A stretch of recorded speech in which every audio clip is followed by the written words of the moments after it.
It's Monday, January 17th. Good morning. I'm Andrew Boyle. Right now in Ottawa, under a winter storm warning with heavy snow, it's -6 and feels like -14. In Smiths Falls right now, -10. It feels like -17. Here's what's making news right now. Well, the winter storm warning issued for Ottawa and the Valley. Up to 50 centimeters of snow is possible in some areas. That making a mess of the roads, forcing some garbage pickup even to be canceled. Now, the City News Extreme Weather Center has been open all morning, brought to you by your Ontario Subaru dealer.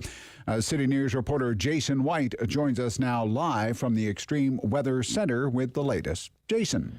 Yeah, Andrew, visibility is dropping outside my window in Ottawa, and the plow drivers are going hard, but this snowstorm is quite the match. City News meteorologist Jill Taylor forecasts 25 to 40 centimeters of snow today. The lower end is for areas around Pembroke and Renfrew. Some localized totals, she says, could hit 50 centimeters, 50, by tonight. The City of Ottawa is urging you to stay home and avoid all non-essential travel. The city's area manager of urban roads, Bryden Denyes, tells me this is one of the worst snowstorms we've seen in some time. This is one of the rare ones that has potential for a very significant snowfall amount. The last time we had a storm of this nature, I think, was in 2016, where we had another 30 to 40 centimeters. Because the snowstorm is expected to last all day, he says right now the City of Ottawa's priority is keeping open the major routes. So residential side streets in Ottawa likely will not see plows until 7 tonight, through the night and into tomorrow. A winter parking ban will take effect in the City of Ottawa at 7 o'clock this evening and will stay in effect until 7 tomorrow night. There's no green bin, recycling, nor garbage collection today in Ottawa because of the storm. Today's pickup postponed until tomorrow. Everyone's collection delayed by 1 day for the rest of the week in the City of Ottawa. Brockville also delaying curbside waste pickup by 1 day this week. All COVID-19 community vaccine clinics in Ottawa are closed today. The North Grenville COVID-19 Assessment Centre in Kemptville is closed. People with appointments for either of those being contacted directly. More Extreme Weather Centre information and updates online at ottawa.citynews.ca. Reporting live in the Extreme Weather Centre, Jason White, City News. City News time, 9:02. Now let's get the detailed forecast, what you can expect along with the snow today. Here's City News meteorologist Jill Taylor. Snow at times heavy for us through the day today. It should all come to an end around 9 o'clock tonight, but a gusty north wind will switch to a northwest wind and lots of blowing snow. -4 the high today, near -19 tonight. Tomorrow mainly sunny and colder, the high just -16. For today, the high -4. And right now, with heavy snow through the region now and a winter storm warning in effect, it's -10 degrees in Smiths Falls. It's -6 in Ottawa. City News time, 9:03. Now, the winter's biggest snowstorm to date, expected to further complicate the investigation and the recovery effort now underway at the scene of that deadly Eastway tank explosion on Merivale back on Thursday. Here's City News reporter Chris Curries. The bodies of 5 Eastway employees have yet to be recovered from the scene, but 4 have been located in the rubble, according to Regional Coroner Dr. Louise McNaughton-Filion. It has just been dangerous to access them, so we have to wait until there's safe access. Police Inspector Frank Daou says the structure itself is very unstable and they haven't gotten too far inside as of yet, with additional challenges coming from Mother Nature. We're also monitoring the snowstorm and making contingency plans as to not disrupt or slow down the work that still needs to happen. The blast happened Thursday afternoon. 1 person died in hospital Friday morning. Chris Curries, City News. And I'm Andrew Boyle. For news anytime, follow up online at ottawa.citynews.ca.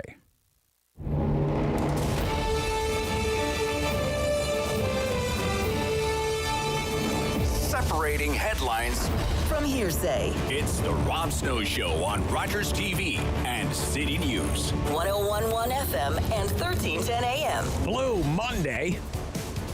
You don't say. The weather and the mood in perfect harmony this morning. Good morning. Welcome to the Rob Snow Show on City News. We're on the Storm Watch. Yeah, we're on the Storm Watch. We've activated the Extreme Weather Center. It's all equipped and staffed up and ready to bring you all the latest on this blast of winter mayhem. And I think the best advice is If you don't have to be absolutely anywhere, accept that as a stroke of luck because it is nasty out there. It is easily going to be a record-breaking snowfall for this day, 17th day of January. The record for snowfall on this day is 11.7 centimeters. I suspect we'll be there by 10 o'clock. But we have a great program on the way.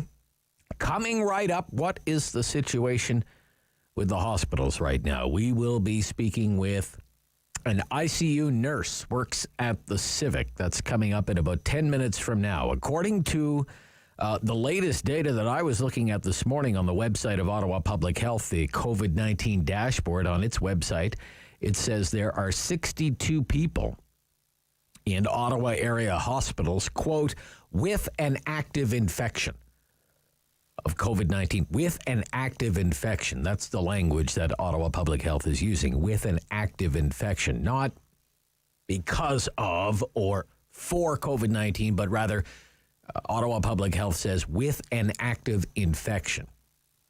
And there are 7 patients in ICU, again, with an active infection, the words used, 7. That number, mercifully, knock on wood, so far, that number seems to be holding steady. Just as someone who looks at these numbers on a fairly regular basis, pretty much on a daily basis. But 62 people in hospital in all is, that's much higher than it was just a few weeks ago. That number has climbed up significantly. So we'll get the latest from the front lines.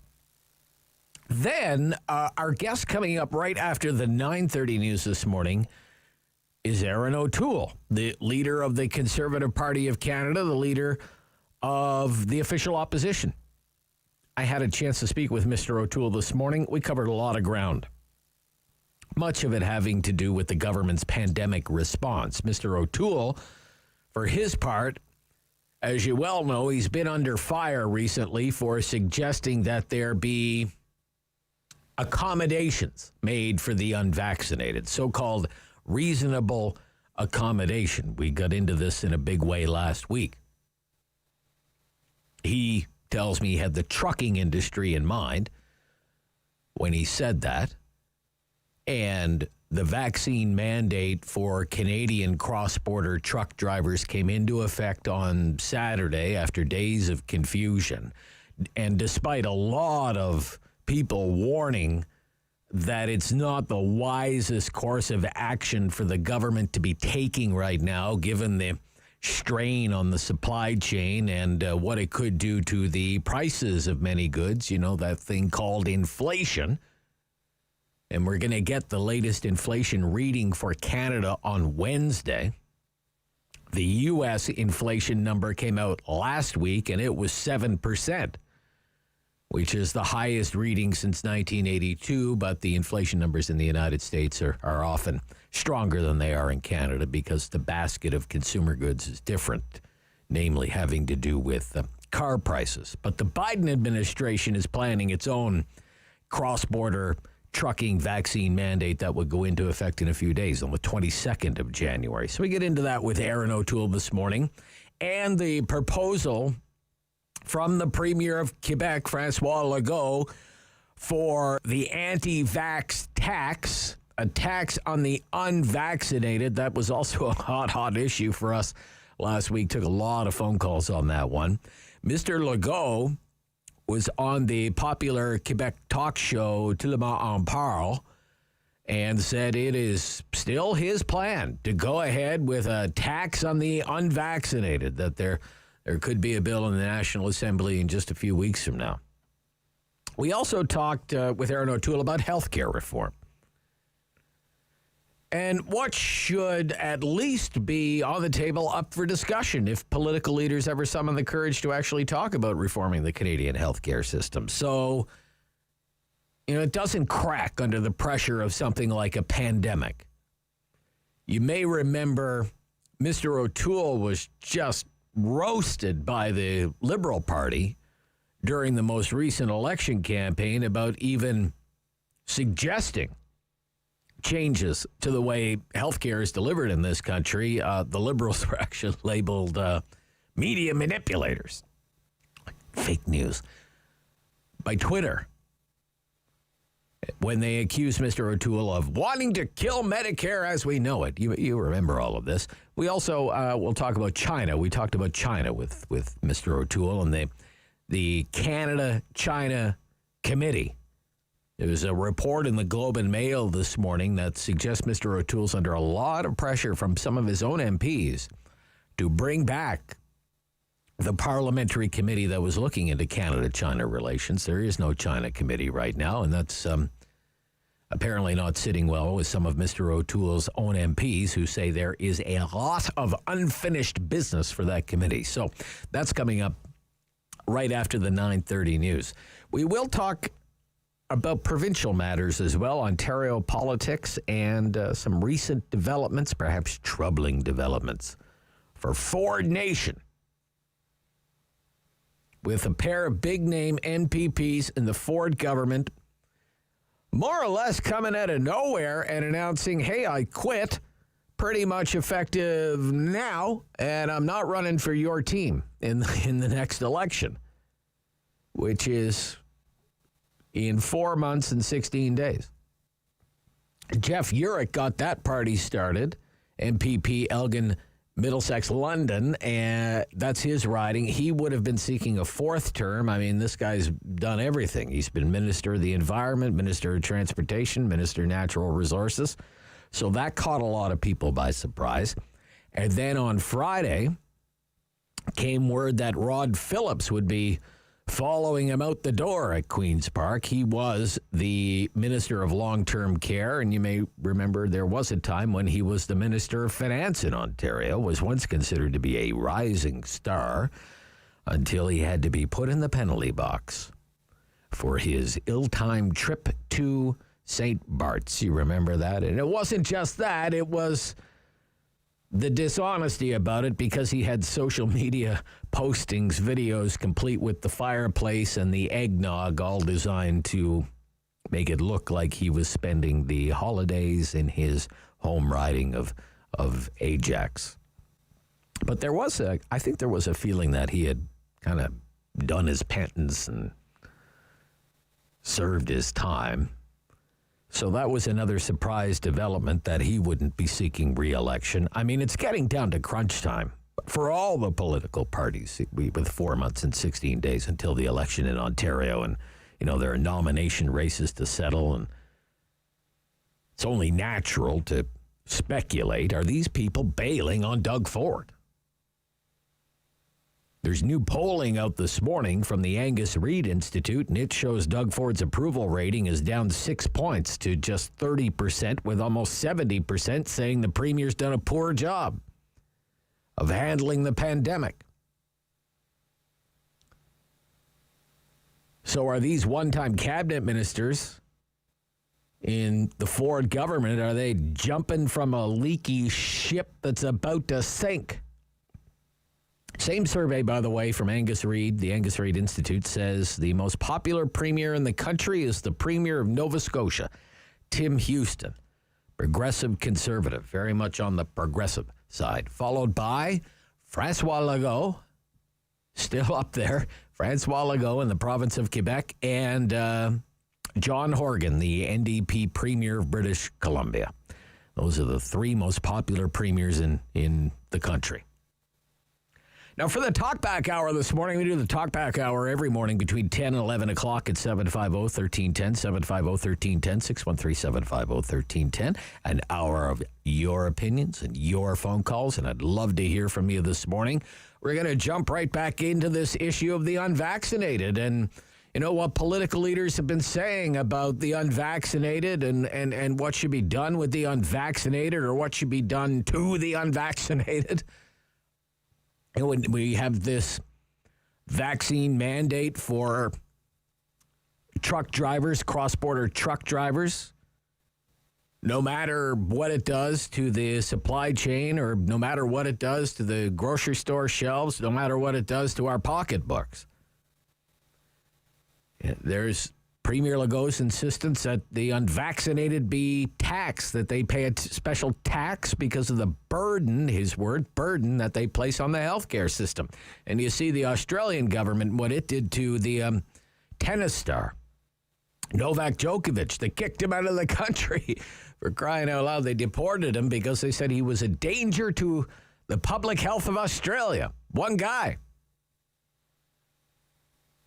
I mean, I'm pro-vaccine. I'd love it if everyone was vaccinated, but you can't help but wonder when you read these news stories, and this is why I want to ask you this morning. Are we going too far with some of these measures? Are we being too tough on the unvaccinated? So share your opinion this morning during the Talkback Hour at 750-1310. After all, it's going to snow all day and the shoveling can wait. This is the Rob Snow Show on City News.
Rob Snow Show returns on Rogers TV and City News 101.1 FM and 1310 AM.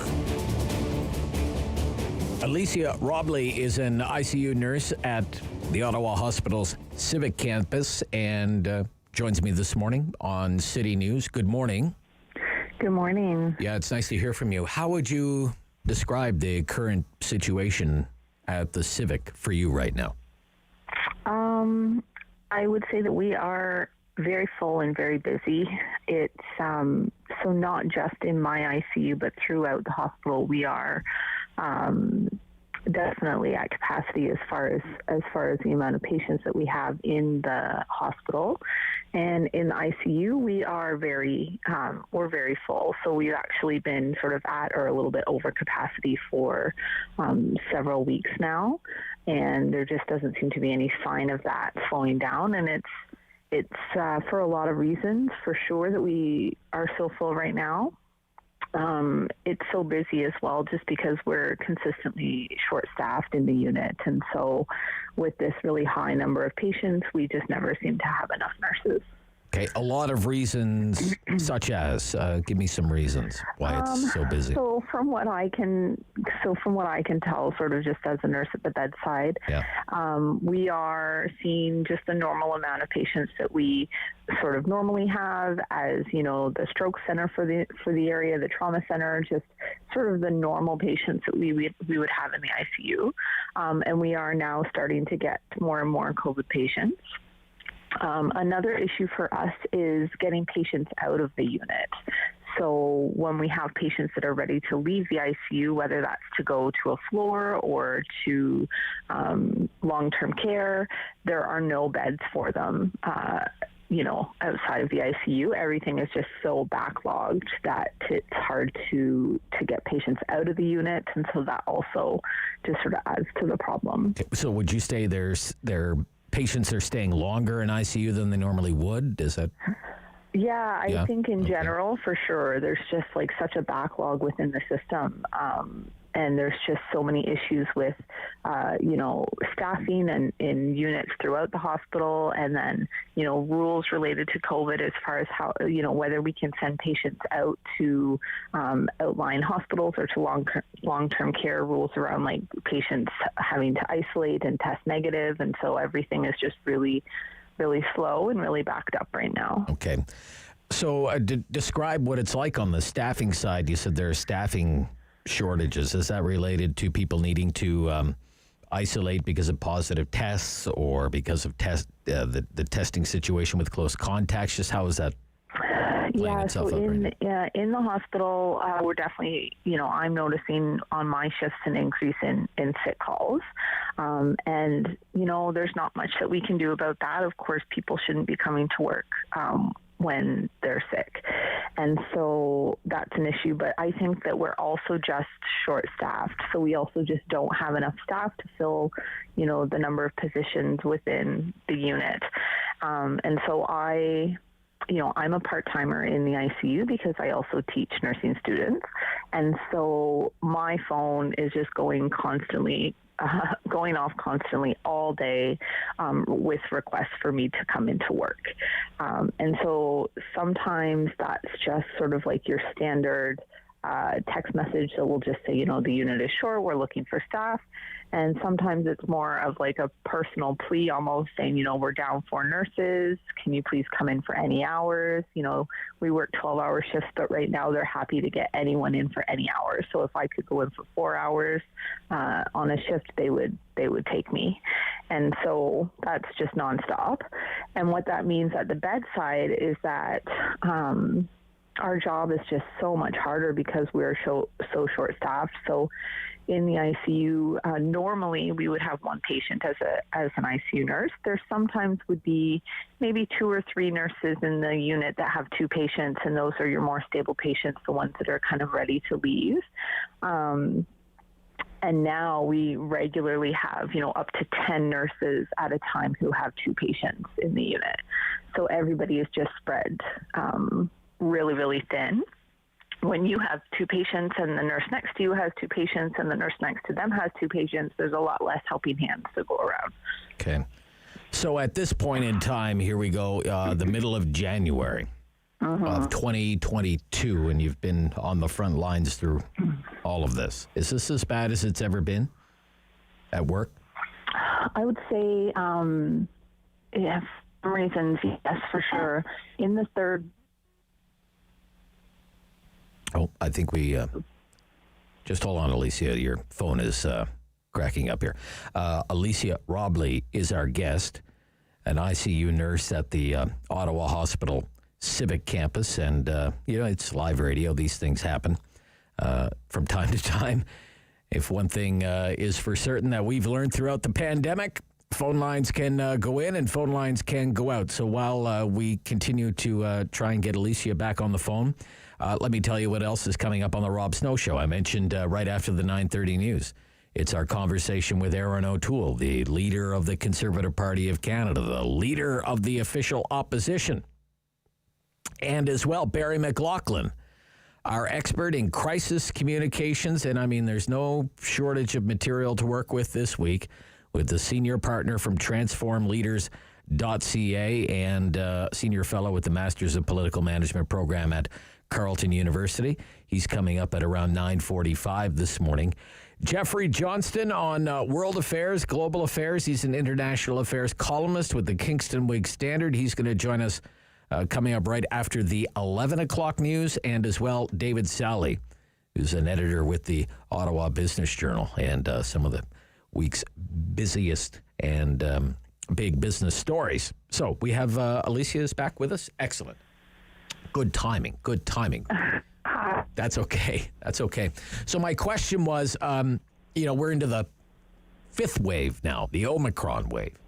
For your working conditions and your colleagues, is this as bad as it's been or as busy as it's been on the front lines? Yeah, I would. In the third wave, we definitely. But I don't doubt that we might get to those numbers again in this wave, as we're seeing more and more COVID patients come into the ICU. So, we don't necessarily have as many COVID patients as we did, but the staffing is much more dire, and we're more busy. We have more patients overall. So, not just. Okay, I think we're going to have to end our conversation there. Alicia, thank you so much for the information that you've passed along with us, and to your colleagues and everybody in the nursing profession and everybody employed at the hospitals trying to do the best they can with the rising number of hospitalizations and the growing staff shortages. We thank you for everything that you're up against right now. So, again, coming up, right after the 9:30 news, we'll bring you up the very latest that we have from Andrew Boyle and the news team on the winter storm watch. It's wicked out there this morning. So that's coming up. And then right into our conversation with the leader of the opposition, the leader of the Conservative Party, Erin O'Toole, on the Rob Snow Show on this stormy Monday morning. This is City News.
In Ottawa and the Valley. This is City News, now on 101.1 FM and 1310 AM. It's Monday, January 17th. Good morning. I'm Andrew Boyle. Right now under a blizzard warning, snowing, -7 in Ottawa, -8 in Smiths Falls. And here's what's making news this hour. It's a heavy band of snow expected for about another hour or so as bands of this storm will continue passing through the region all day today. The latest winter storm prompting a blizzard warning now from Environment Canada. Some areas could see as much as 50 centimeters of snow by the time this all wraps up, and that won't begin to diminish until this evening. Further up the valley, though, a little less than that total, but still over 25 centimeters forecast. If your usual garbage or recycling is this afternoon, keep the bins close to the house. No collection today in Ottawa. Garbage day moving ahead by 1 day in the city, so that will keep those vehicles off the roads as well. A traffic note this hour from the OPP. Highway 7 is closed in both directions all the way from Ottawa to Sharbot Lake due to poor visibility and weather conditions. The city says they likely won't even get a start on residential street plowing until sometime early this evening. Plow and salt crews are working main streets as the snow flies, trying to keep up. You're being asked to stay off the roads and leave room for the plows unless you have to go out. Stay put. The weather is also adding to the recovery efforts at the explosion site on Merivale from last Thursday. The bodies of 4 people have been located in the rubble. The weather, though, and the instability of what's left of that building is delaying that recovery effort. City News Time, 9:31. I'm Andrew Boyle. For News Anytime, follow up online at ottawa.citynews.ca. He's a pillar of community opinion. The Rob Snow Show returns On Rogers TV and City News. 101.1 FM and 1310 AM. Well, I know one politician that's not taking a snow day. Aaron O'Toole is the leader of the official opposition, the leader of the Conservative Party of Canada, and he joins me somewhere in snowy Ottawa this morning. Good morning. Good morning, Rob. Yeah, it's really nice to hear from you. I want to get right into the situation with vaccines, the debate about what to do with Canadians who remain unvaccinated.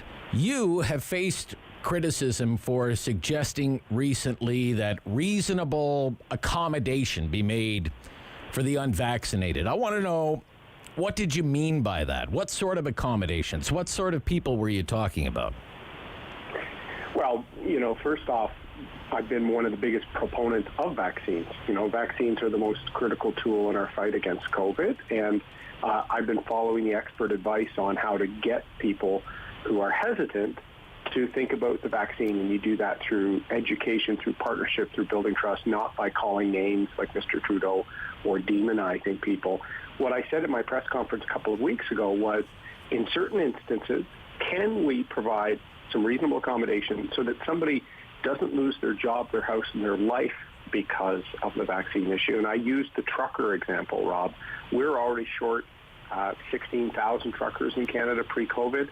We could see store shelves bare. We could see higher prices, more rise of inflation, given the crisis with trucking and the supply chain. So I said, can we do like the United States has done, rapid test, rules, distancing for a single trucker in a cab, these sorts of things? I think we have to deal with the reality of the situation that we're going to have a small number of people that won't be vaccinated. How do we work around to make sure we don't have supply chain shortages, for example? Okay, so what is your opinion on how the Trudeau government has handled this vaccination mandate for cross-border truck drivers?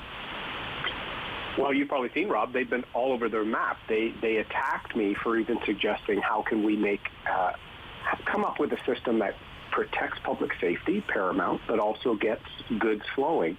A few days later, they quietly, late at night, looked like they were reversing their position. The next day, when they got criticized, they flipped back. So the Liberals have flip-flopped on this issue. I would rather people just stop playing games on the health and well-being of Canadians in the pandemic. Mr. Trudeau has divided people, called people names, called people racist. the vast majority of people that aren't vaccinated are not the hardcore anti-vaxxers. They're people that are hesitant, and we have to encourage, nudge along to get those people vaccinated. But how can we also make sure we use all the tools that we have, including rapid testing, so that we're not constantly in a state of lockdown? There's no excuse, really, for us 2 years into this crisis to be using the same lockdown measures that we used 2 years ago when no one was vaccinated. What is your opinion on the Legault government's plan? And the Quebec premier told Tout le monde en parle this weekend that it's still the plan. There'll be legislation in the National Assembly sometime next month to have a special tax for unvaccinated Quebecers because of the burden, his words, the burden that they place on the healthcare system. What's your opinion on that? Well, I oppose that measure, and I've been quite clear on that. I've tried to be respectful of the provinces and all of their various plans and initiatives to stop the spread of COVID. This has been a tough crisis, and I've always said the federal government shouldn't be picking fights with the premiers as Mr. Trudeau does. But I disagree with that. It runs contrary to, our public health system. It also actually goes directly against, Rob, what a lot of the medical experts say on getting vaccination levels up. You build trust, you incentivize, you educate, you don't demonize and target. And, the government, Trudeau's own government released an initiative on vaccine hesitancy, and it says that right in there. Build trust. Don't turn this into a confrontation, because that group of people that are worried get hardened in their ways. So what I don't like is it's easy for politicians to take 85% of the public that are frustrated with the 15% that aren't vaccinated and start targeting them. In my view, that's not leadership. The harder task is actually protecting people, keeping the economy open, and encouraging vaccination without us becoming divided as a society. The federal public health minister, Mr. Duclos, said recently that provincial governments should think about bringing in mandatory COVID-19 vaccinations for every Canadian for similar reasons, saying they're a burden. They're causing an undue burden on the healthcare system. What do you think about that idea, provinces having that conversation? Well, Mr. Duclos should start delivering what they promised 2 years ago. People forget that when Mr. Trudeau was holding court on his front doorstep, he promised a number of things, Rob. He promised domestic supply of N95 masks, for example. We're short N95 masks in some parts of the country. We were short for safe school reopening.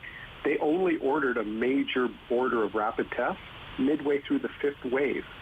We don't have the basic tools that Mr. Trudeau promised 2 years ago. So you wonder why provinces are having a hard time managing COVID. We should be managing COVID at this point with about 85% of our population above 12 vaccinated. We don't need to use the same lockdown fear measures that we had 2 years ago when we had no tools to fight this new novel coronavirus. Now we could do this effectively if the federal government had stepped up. Even the tracing app that Mr. Trudeau launched, complete disaster. So most people have even stopped tracing cases of COVID. So I think I hold Duclos to start delivering what they promised 18 months ago, and he should stop telling the provinces what to do. He should be giving them the tools to manage COVID. But what do you mean? What do you mean manage? What do you mean manage? Do you think the restrictions currently in place by provincial authorities, closing businesses, capacity limits, indoor dining, schools until today were closed? Do you think that was the wrong decision to do that? Sure. Well, I think the provinces, in many ways, were almost forced to do that. Without sufficient rapid tests, without sufficient tools, you can't kind of manage through the smart health policy. I'll use an example. BC was worried about starting school, and the BC Teachers Union said they were 11 million rapid tests short and didn't have proper PPE for all the teachers. Why, after 2 years, Rob, are we still short PPE? This was the first part of the crisis. Remember all the planes leaving China and we couldn't get PPE from China or from the U.S., the 3M masks, and Justin Trudeau and Navdeep Bains promised domestic supply of these items.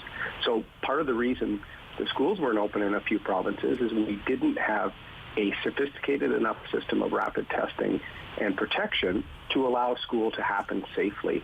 I think there's no excuse 2 years in for us to be short these tools. I've got nephews who've been going to school in the UK throughout COVID because the government sends rapid tests to the home weekly. So I think Canada doesn't realize how far behind we are other countries on some of these key tools. Okay. Let's talk about healthcare more, kind of bigger picture. During the election campaign, for example, the Liberals falsely accused you of wanting to end Medicare. Elect Aaron O'Toole, he'll end Medicare. And you remember they were tagged by one social media platform with this label, manipulated media. They called you two-tier O'Toole. But we see how the provincial healthcare systems, they're just under incredible pressure right now and again and again. And some people are saying, look, we need some kind of structural reform so the healthcare system doesn't collapse in a situation like this and is in better, more stable condition longer term because of our aging population. What are some things that you think should at least be up for discussion if political leaders do ever summon the courage to debate healthcare reform for Canada? Well, that's a great question, Rob. Yeah, the Liberals were caught basically lying to Canadians about what my position on healthcare was. In the campaign, we promised the largest 10-year plan of dedicated funding, almost $60 billion, a 6% increase per year, so that provinces could build up capacity in ICUs, fix long-term care, and they need a stable funding partner from Ottawa. Mr. Trudeau has cut in relative terms compared to Mr. Harper. But also what I said, the federal government should not be discouraging innovation. You know, what I said in the clip that Ms. Freeland manipulated and was caught by Twitter, as long as universal access and that universality of our system remains paramount, remains important, why would we not support initiatives by the provinces to give more choice, to get wait lists down, and to have more investments in diagnostic imaging, for example, as Saskatchewan did? We should be encouraging innovation because the reality, Rob, we pay on a per capita basis some of the highest amounts in the world for healthcare, but have some of the worst or middle-of-the-pack results. And when Mexico has as many ICU beds as parts of Canada per capita, we like to sort of believe the myth that we have the best system in the world when the numbers simply don't add up. Okay. What do you think is an appropriate level in percentage terms, say, as a transfer payment to the provinces to cost share on health care? Should it be 50-50? What's your opinion as the leader of the opposition? Well, great question. In the campaign, I said the federal government had to get back up to the levels it was at a generation ago, which was more in kind of the 30 to 35% partner range. The challenge with healthcare is the provinces determine it, right? They determine salaries, they determine what drugs are covered. So I've said the federal government needs to be a reliable increasing partner because the provincial governments, their health budgets are taking up most of their budgets now. So we have to be there. We can't tell them what to do, but we have to be a stable partner. But I think the federal government could also then take on almost like a reinsurance. So for rare drugs, for rare cases where provinces may not cover, and you read the story about the child who's not covered by this rare illness, the federal government should be the backstop to make sure that there's consistency of service across the country so that if your child lives in Saskatchewan versus Nova Scotia, there's not difference in coverage for these rare drugs. I think that's the way to approach it. The federal government also partnering on mental health, on addiction treatment. We put forward some ideas on that. But right now, Mr. Trudeau hasn't really been keeping pace with the rise in costs for the provinces, and that's what I promised to fix during the campaign. And I think people liked it until they got a bit spooked about COVID in the end, but I think we were the only party that brought a serious talk on how to fix healthcare. Okay, one more thing. The Globe and Mail is reporting this morning that you are under pressure from some of your MPs to revive the parliamentary committee that probed Canada-China relations. Your fellow Conservative MPs say there's a lot of unfinished business for that committee. What are your plans for that committee, and what do you think of the suggestion that this may have something to do with efforts from interests in China to go after Conservative candidates in the last election? Well, I kind of smiled at this story. The Canada-China Special Committee was my creation several years ago. I was the foreign affairs critic. There's been no stronger and more consistent critic of the Trudeau government on the handling of China than me. What we decided in the fall, Rob, was to put the crisis in Afghanistan forward as our first special committee and the first motion that Conservatives put forward in this Parliament. We still have people, and you may have read stories in the last few weeks, contractors, translators, still stuck on the ground in Afghanistan. Safe houses that were funded by charities and by veterans groups and by Canadians because Trudeau dropped the ball are losing funding, and the Taliban is threatening these people. There was a young child killed several weeks ago. So the Afghanistan crisis is paramount, and we've said once that special committee does its work to look at the fall of Afghanistan and what the Trudeau government should have done, instead of called an election, they should have called for an evacuation. Then we'll bring the China committee back. There is a lot of work that still needs to be done, but that's not stopping us from highlighting issues. In fact, later today, Rob, I'll be doing a press conference dealing with, yet again, the Trudeau government green-lighting approvals of takeovers of Canadian resource companies by state-owned Chinese companies. That's completely unacceptable. And so we can keep the pressure on, but Afghanistan was the priority for us to help the hundreds of, maybe thousands of people still at risk in that country. Okay, fair enough. Look, thank you for your time. Stay safe.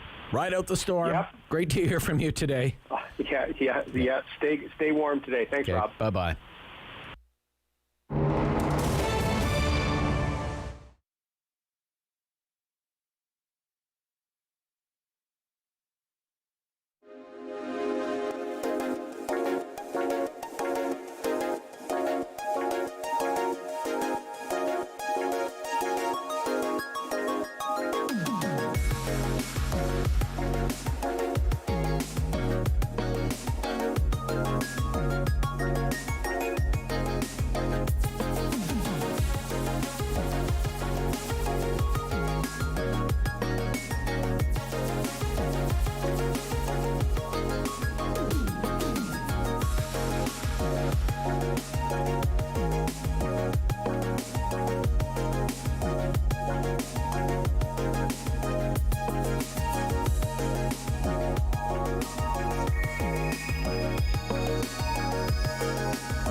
Unlimited Ottawa icon.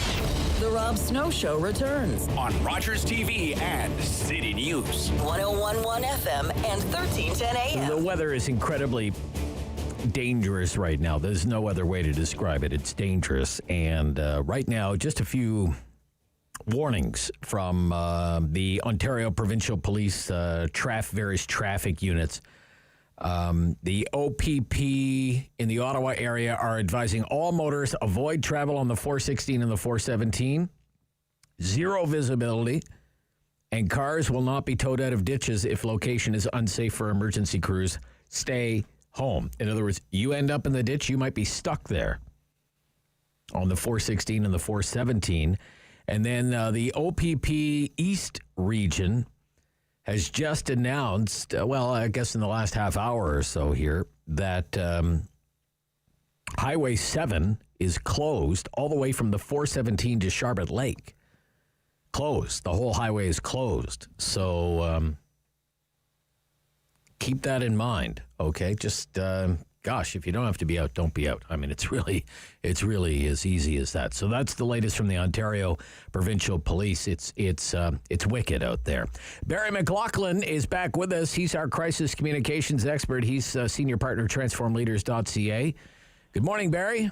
Good morning, Rob. I hope you're riding it out okay. I'm okay. I only stepped outside to shovel my back deck so my dog could get out. That was my number one priority. All right. Okay. Don't leave the dog out there too long. You might not be able to find it after a while. So that's right. Yeah. Okay. Let's talk about the cross-border confusion. Yeah. As of Saturday, Canadian truckers must be fully vaccinated if they want to avoid quarantine when returning from the United States. And unvaccinated American truck drivers aren't allowed into the country at all. So there's a lot of questions about whether this is wise to begin with, but also the confusion because CBSA said, no, we're not going ahead with that. There's going to be an exemption. And then the next day you had these three cabinet ministers come out and say, no, it's still on. And industry was pretty much left in the dark. So what do you think about the way this whole file has been handled? Well, it was obviously botched. I mean, somebody wasn't talking to somebody, and to make the announcement that the exemption will continue, the American truckers can come in, and then suddenly the next day, whoosh, 180 degrees the other way. I guess they decided to bite the bullet. Could they have kept going with this mistake for several weeks? I understand on January 22nd, the Americans will implement this in reverse. Mm-hmm. So I guess we have to be on the same page, really, on trucking cross-border with the Americans. It was kind of botched. I mean, to me, okay, the second worst thing you can do is you have to flip-flop. The worst thing you do is to deny it and try to keep on going as if everything's normal. I think the real issue here, though, is, if we end up with increased supply shortage on lots of products, because trucking is still a huge, it's just absolutely huge when it comes to shipping goods into Canada, then I think this is this can create a very, very serious ratcheting up of that problem, and the government, of course, has to own that. Yeah. Empty store shelves and higher prices. Yeah. You know who they're gonna blame for that. They're not gonna blame the truck driver. No, right? No, they won't.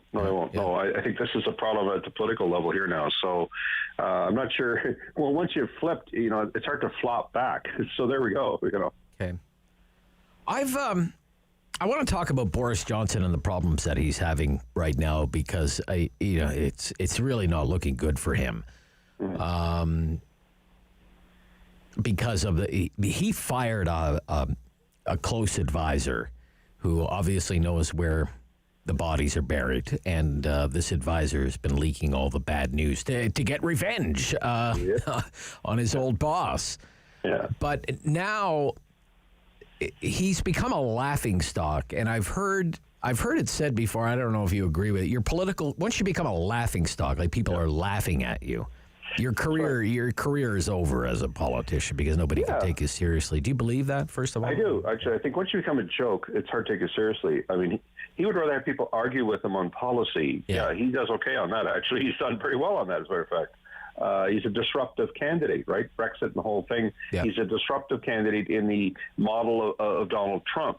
Yes, it is true that Trump had, SNL and others, laughing at him, but I don't think it was a huge swath of the American public were roaring laughing. there was anger on policies and anger on his statements. I think this is different. When the public starts laughing and mocking you, then I don't know how you get back to the ground of please take me seriously now. I think he could well be done for toast. I mean, the Tories they've had a long history in Britain of ousting their prime minister in caucus. They do themselves in. Yeah, they do themselves in. I think this. I'll be amazed to see he goes all the way to the election, which I think is 2023. Oh, it might even be longer than I think. It's not until 2024. He's supposed to have a lot of runways. Maybe he thinks he's got runway to survive it. I think in the end he might be given another chance in the sense that if the numbers start turning around. But it's looking really bleak for him right now, that's for sure. Because people don't like hypocrisy. That's the problem. It's hypocrisy. Yeah. And it's kind of drip, drip, drip, drip, drip, like it's one thing after another. And you may think, oh, the worst is behind, and then something else will drop. That's right. Right? Another email or something. Yeah. Yep. May 2nd of 2024, next UK election, Brian says. Well, that would be the latest that it would have to be held, right? But that's true. They can pull it any time. They can pull it any time, sure. Yeah. Okay. Boy, just weird to see how the Australian authorities handled the Djokovic matter. The fact that he just hopped on a plane and hightailed it out of there. He was deported. He was, basically kicked out of the country, and he flew off on a private jet to Dubai. He's in Dubai. Yeah. So how do you think the Aussies handled the Djokovic matter in the end? Yeah, I mean, on policy, I know why they did what they did. In other words, that you can't make exceptions for one person because he's famous. But I think they overreached. They decided to publicly denounce him personally, and he was a threat to the healthcare system of Australia. Nobody believes that. No. So those kind of overreaching statements, demonizing an individual. Yes, he happens to be a worldwide celebrity, one of the top tennis celebrity in the world. Which, of course, makes it, even more high profile, your personal attack on him. I don't think they handled the communications of this well at all. They should have given him a chance to self-isolate and so on, all the things that one can do.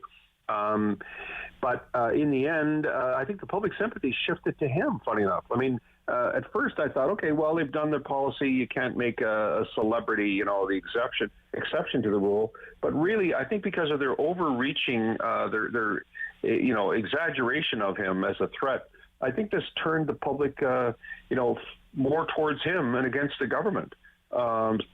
So he was gracious in the end. He respected the panel's ruling and hopped on the plane. Yeah, he actually looked gracious in the end, right? As you say, yeah. I don't think globally he's going to be hurt by this. I think the Australian government has some explaining to do, that's for sure. Yeah. That's where they said, well, we didn't want him to become a symbol for the unvaccinated. I was like, well, it's too late for that. Too late for that. And I think that I go back to, you can't attack individuals. When you're in government, you can't start, targeting people by name, individuals that are not politicians, Right. I think that was a mistake on their part. Okay. Well, great to hear from you. Thank you. Stay safe. Thanks, Rob. Bye-bye. Barry McLaughlin, Senior Partner, TransformLeaders.ca. Talkback Hour is coming up next. We're going to pick up on that Novak Djokovic. We'll talk about the Quebec plan, tax the unvaccinated, the cross-border trucking issue as well. During the Talkback Hour, 750-1310, 750-1310. Do not call me from the road on your cell phone, not on a day like this. Okay, we're not taking calls from the road from your cell phone on a day like this. But I would like to hear from you otherwise. 750-1310, Rob Snow Show, City News.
KYWW 1310 AM in Ottawa. And CJET 101.1 FM in Smiths Falls and the Valley. Number 1 for local news in Ottawa and the Valley. This is City News, now on 101.1 FM and 1310 AM. Good morning. It is Monday, January 17th. I'm Andrew Boyle. Right now, a blizzard warning in the area, -7 degrees. In Ottawa, it's -8 degrees in Smiths Falls. And here's what's making news right now. Well, this major winter storm has prompted a blizzard warning from Environment Canada officials urging you to stay off the roads unless absolutely necessary. City News Extreme Weather Centre is open, brought to you by your Ontario Subaru dealer. City News reporter Jason White is in the Extreme Weather Centre this morning, joining us live. Jason. Andrew, this is going to be a long day, and not just because most people's kids are at home on virtual learning today. A blizzard warning covers Ottawa, Smiths Falls, Perth, Lanark County, and Prescott and Russell. Other areas like Renfrew, Leeds, and Grenville counties remain under a winter storm warning. City News meteorologist Jill Taylor says 25 to 40 centimeters is what we're in for by tonight, with some localized totals potentially hitting 50. The City of Ottawa is urging against all non-essential travel, and the city's area manager of urban roads, Bryden Denyes, tells me the priority right now is to keep open the major routes as this snow continues through the day, and he says many residential side streets will not see a plow for several more hours. This storm will challenge our ability to meet our maintenance quality standards, so that's why we've declared the significant weather event. But our plan is to start getting into residential streets, like I said, around 7 p.m. tonight, and then throughout the night and tomorrow as well. It is now so bad the OPP have closed Highway 7 between Ottawa and Sharbet Lake because of road conditions and blowing snow. The OPP is advising against travel on the 416 and 417 because of poor visibility, but those highways remain open. There's so much snow that the green bin, recycling, and garbage collection in Ottawa have been canceled today. Everyone's pickup delayed by 1 day for the rest of this week. Carleton Place tried, but they've had to throw in the towel. Carleton Place suspending today's waste pickup. Brockville garbage collection also postponed until tomorrow. All COVID-19 community vaccine clinics in Ottawa and in Lanark, Leeds, and Grenville closed today. For more updates, head to the Extreme Weather Centre page at ottawa.citynews.ca. Reporting live in the Extreme Weather Centre, Jason White, City News. City News time, 10:04. Now, we just received word as well from Stormont, Dundas, and Glengarry OPP. They say they've responded to several motor vehicles in the ditch, and that includes one fatal. Visibility very poor, road slippery, so the OPP asking you to avoid unnecessary travel. Now let's get the details on what the rest of the day holds as far as the forecast is concerned. Here's our meteorologist, Jill Taylor. Snow at times heavy for us through the day today. It should all come to an end around 9 o'clock tonight, but a gusty north wind will switch to a northwest wind and lots of blowing snow. -4 the high today, near -19 tonight. Tomorrow, mainly sunny and colder, the high just -16. For today, the high -4. And right now, under that blizzard warning in Ottawa, snowing -7 degrees. It feels like -15 in the wind. In Smiths Falls, it's -8. It feels like -15. I'm Andrew Boyle. For news anytime, follow up online at ottawa.citynews.ca. It's time to talk back On the Rob Snow Show. Have your say and call now. 613-750-1310. All right, here we go. Monday morning. Blizzard. There's a blizzard. It's a blizzard. And the developments keep coming in, and we're on the Storm Watch, of course, here at City News, but we usually talk about things that have been in the news over the last few days on a Monday morning talkback hour. So phone lines are available right now at 750-1310, 750-1310, 613-750-1310. Look, I usually take all kinds of calls from people who, you know, they're doing the hands-free thing and they're on the cell phone, and usually that's fine. Don't want to do that today, and maybe that cuts down on our call volume, and maybe it means that I have to talk more and we get fewer callers. Look, that's fine. We have all kinds of traffic warnings that are in effect right now And in Stormont Dundas and Glengarry, there's already been a fatal crash because of, someone has died because of this snowstorm, ended up in a ditch and died. So I don't want to take people who are on the cell phones in the cars today, unless you're in a parking lot at Tim Hortons or something like that. But I would love to hear from you because there are a lot of things going on that I'd like to get your opinion on. But let me bring you right up to date. First of all, we have several tweets from the OPP. Stormont, Dundas, Glengarry have responded to several motor vehicles in the ditch, including a fatal, meaning someone has gone into the ditch and did not survive. Visibility poor, road slippery, avoid unnecessary travel, don't risk your life. Highway 7 closed, as Jason just mentioned, all the way from the 7417 to Sharbert Lake. So basically, all the way from Ottawa, where you meet up with the 7, all the way to Sharbert Lake. I mean, I've never seen that before. It's 92 kilometers. 92 kilometer stretch of highway is closed because of the conditions. OPP advising all motorists avoid travel on the 416 and the 417, zero visibility. Cars will not be towed out of ditches if location is unsafe for emergency crews. I mean, you could go into the ditch and who knows when you'll get pulled out. You could be stuck there. You don't want to be stuck there, right? So it's a tough day out there. Now, as you ride out the winter storm in safety, I do want you to ponder this question, and then if you are so inclined and in a safe environment to do so, please give me a call at 750-1310 this morning. Are we being too tough on the unvaccinated? That's what I really want to get into with you this morning. Think about the unvaccinated, okay?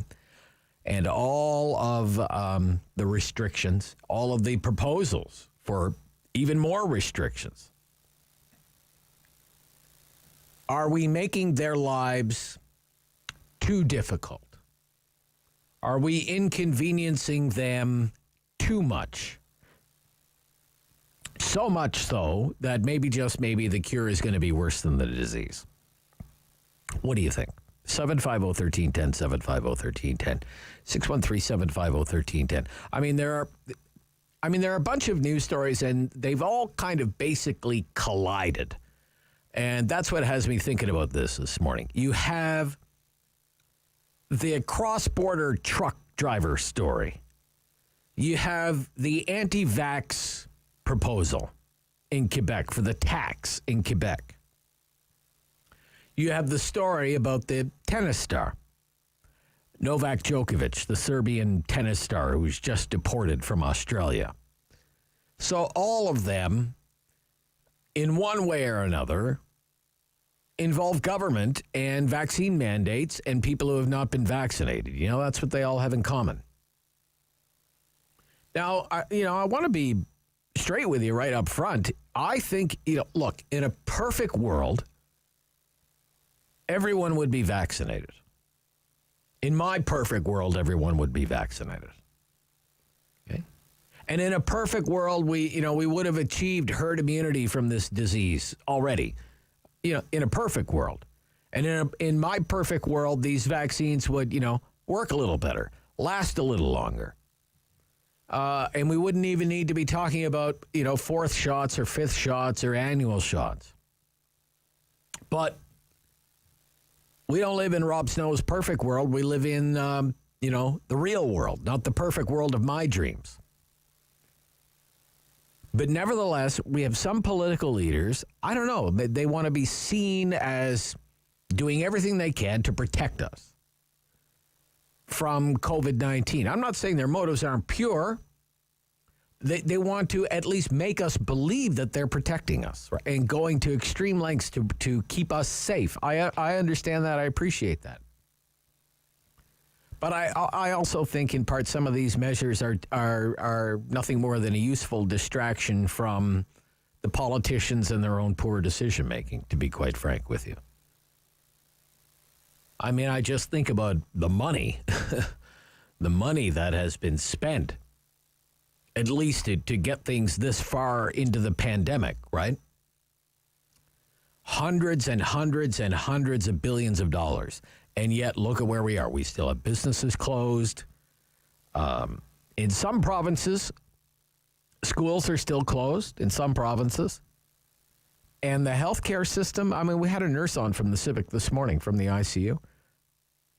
The healthcare system is as close to failure as it has ever been through the entire lifespan of this pandemic. So the unvaccinated, the unvaccinated, they do deserve some of the blame for creating and adding to unwelcome stress on the healthcare system.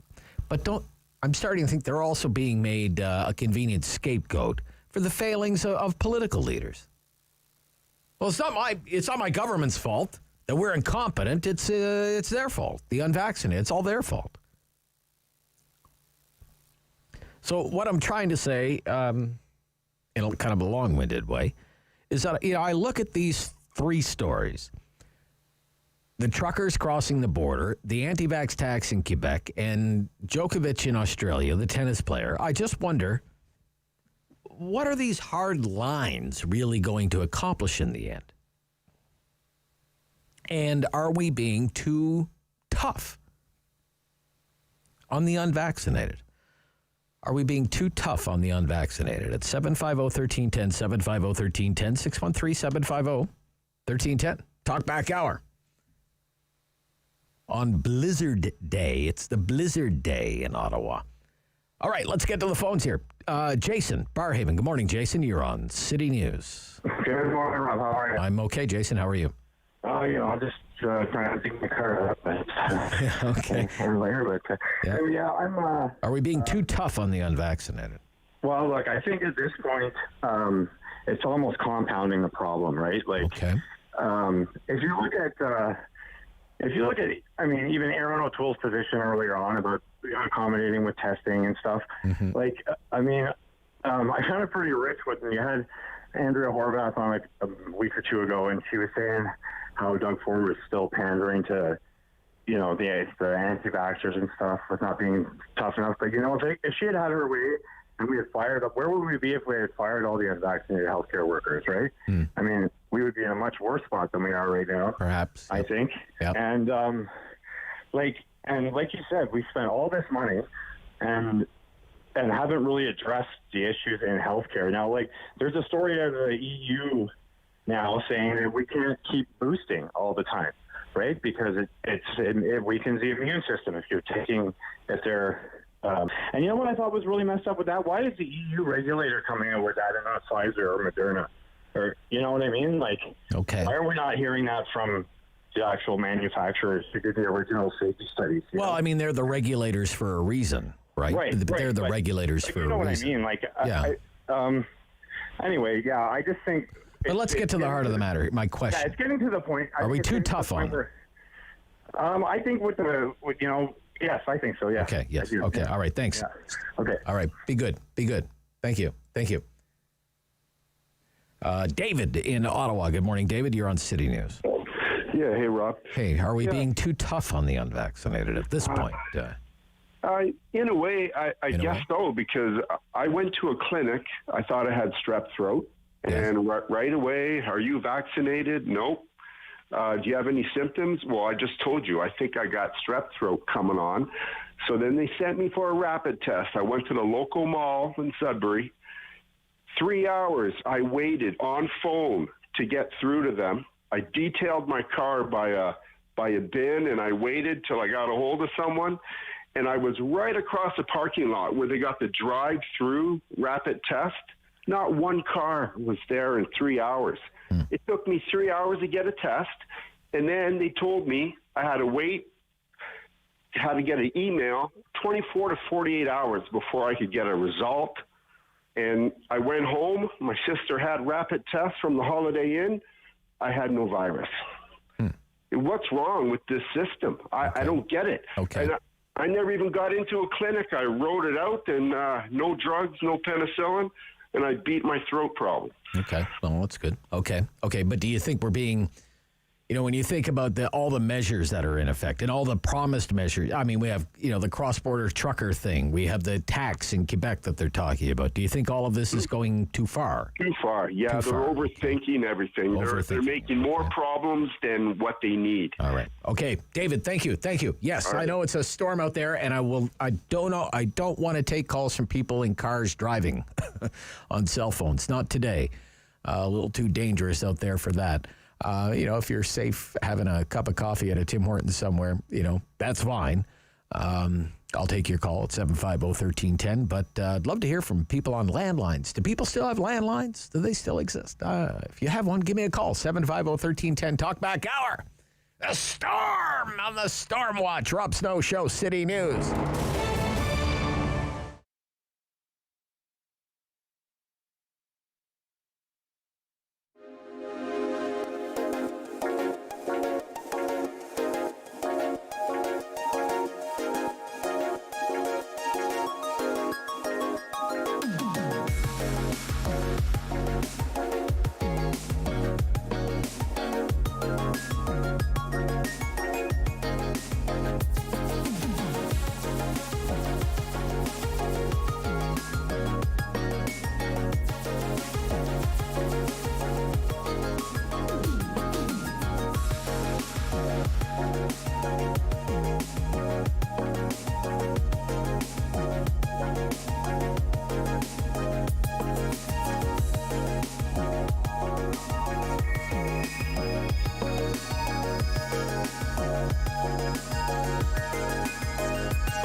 Lines are open at 613-750-1310. Now, the Rob Snow Show continues.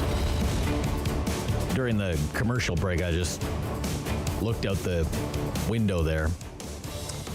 What street is that right there? Conroy, I guess that's Conroy. Yes, Conroy. Yeah, it looks like there's some cars stuck like just right on Conroy.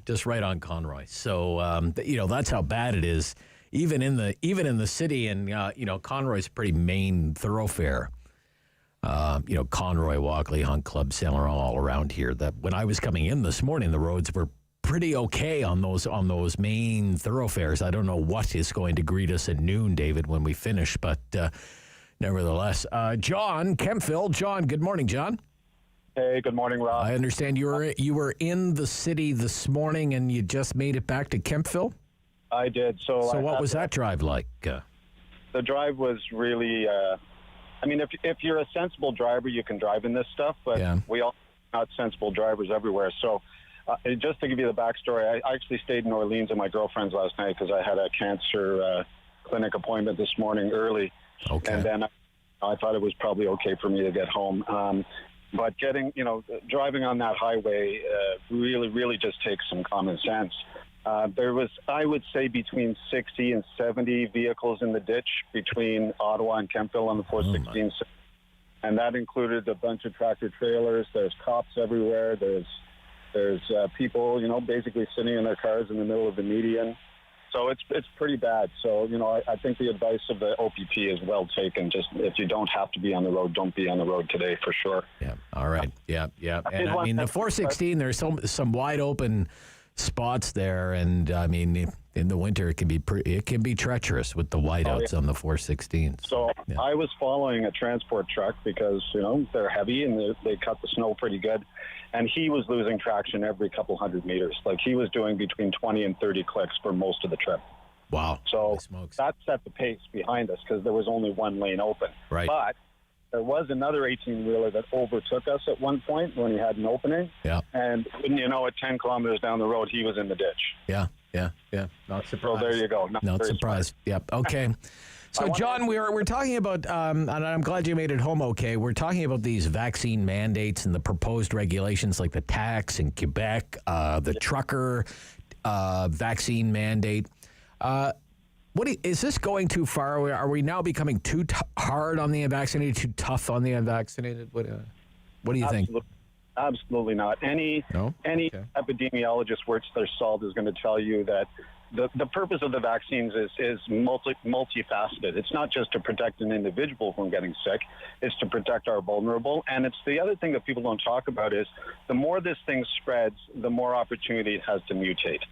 So, and that's where I think the big risk is. It's not this particular variant, perhaps. It might be the next one or the third one or down the road. And the science is very unclear. And we're in uncharted territory with this pandemic. This is a very new thing. So my personal belief is this is not a matter of personal liberty. This is a matter of public health. And when you have a public health emergency like we do, and it's far-reaching, it impacts everybody. It's impacting kids in school, our economies, our work habits, and the national debt is just climbing at an astronomical rate. So we're in the beginning of this. This is not the end. People seem to think this is the end of it. It's not. It's going to continue. All right, John. I'd like to ask you a question, Rob. I'd like your opinion on something. Okay. So one of the things that I've observed is that in our democratic system here, we have multi-levels of jurisdiction. So we have the federal system, which funds the public health system in the provinces. Then we have municipal, all kinds of municipal levels where it's at the county level or the city level, where we have many, many medical experts. And I've mentioned this to you before when I've called in, that in my opinion is that what we really needed right from the word go was probably a First Minister's Conference where everybody signed on to give us some really, really sensible and predictable guidelines across the country. And then you could have some variation, right? You could have some wiggle room to say, yes, if you have, certain levels of infection rates that you could modify this. And then rather than having this bickering between all of the local jurisdictions, you would have a consistent approach that then everybody knows. You would have one central source of information. Yeah. You could have one website instead of the 50 that we look at, right? We look at Public Health Ottawa. We look at the Ministry of Health in Ontario. And then this would really give us a much more consistent approach to the whole thing. And again, I think it would be important to have regional... Yeah, I think, though, John, and I'm going to have to let you go because the phone lines are pretty busy this morning, but I think you suggested that we give a lot of the decision-making power over to this task force, and I was uncomfortable with that because I don't want to cede authority to unelected individuals. I want the ultimate decision-making authority to still rest with the elected representative, or else who are you going to hold to account in the end when all of this is hopefully one day said and done? Chris in Blackburn Hamlet. Chris. Hi, Rob. Morning, Chris. Are we being too tough on the unvaccinated? I think we are. Okay. Remember that when the pandemic first came to North America, I guess March 2020. So for the first year before we had vaccines, we were all in this together. Yes. Including healthcare workers and truck drivers. And truck drivers were the heroes of the front line keeping the economy going, right? Exactly. And now it's go to your room and don't come out for 14 days. Right.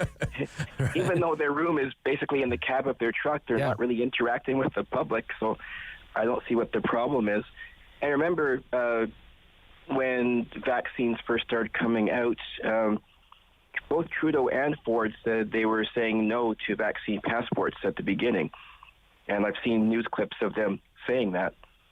I was actually in Florida not too long ago, and of course they don't have vaccine passports down there. And their healthcare system is not falling apart because of it. For example, a friend of mine down in Florida, her mother is 90, and 2 weeks ago she posted on Facebook that her mom was having some heart issues, and 3 days later, on the 2 Mondays ago, she was in the hospital, and they implemented a pacemaker into her, and then she was back home like almost the same day. So I'm not sure in Ontario if that would happen here, because if we don't do elective surgeries right now, so would somebody that age be able to go in and get a pacemaker that quickly in Ontario? I don't think so. Okay. I mean, the American healthcare system is having its problems, right? There's a reason why Biden said, I'm going to put 1,000 members of the American Armed Forces into the hospitals, right? It's because they need the help. Yeah, but I'm saying that example I just gave, it's like I'm not even sure you could do that in Ontario, but she was in and out over a weekend. Okay. All right, Chris, I got you. We got to stop here. Halftime already, Talkback Hour. In the blizzard on the Rob Snow Show on City News.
Now on 101.1 FM and 1310 AM.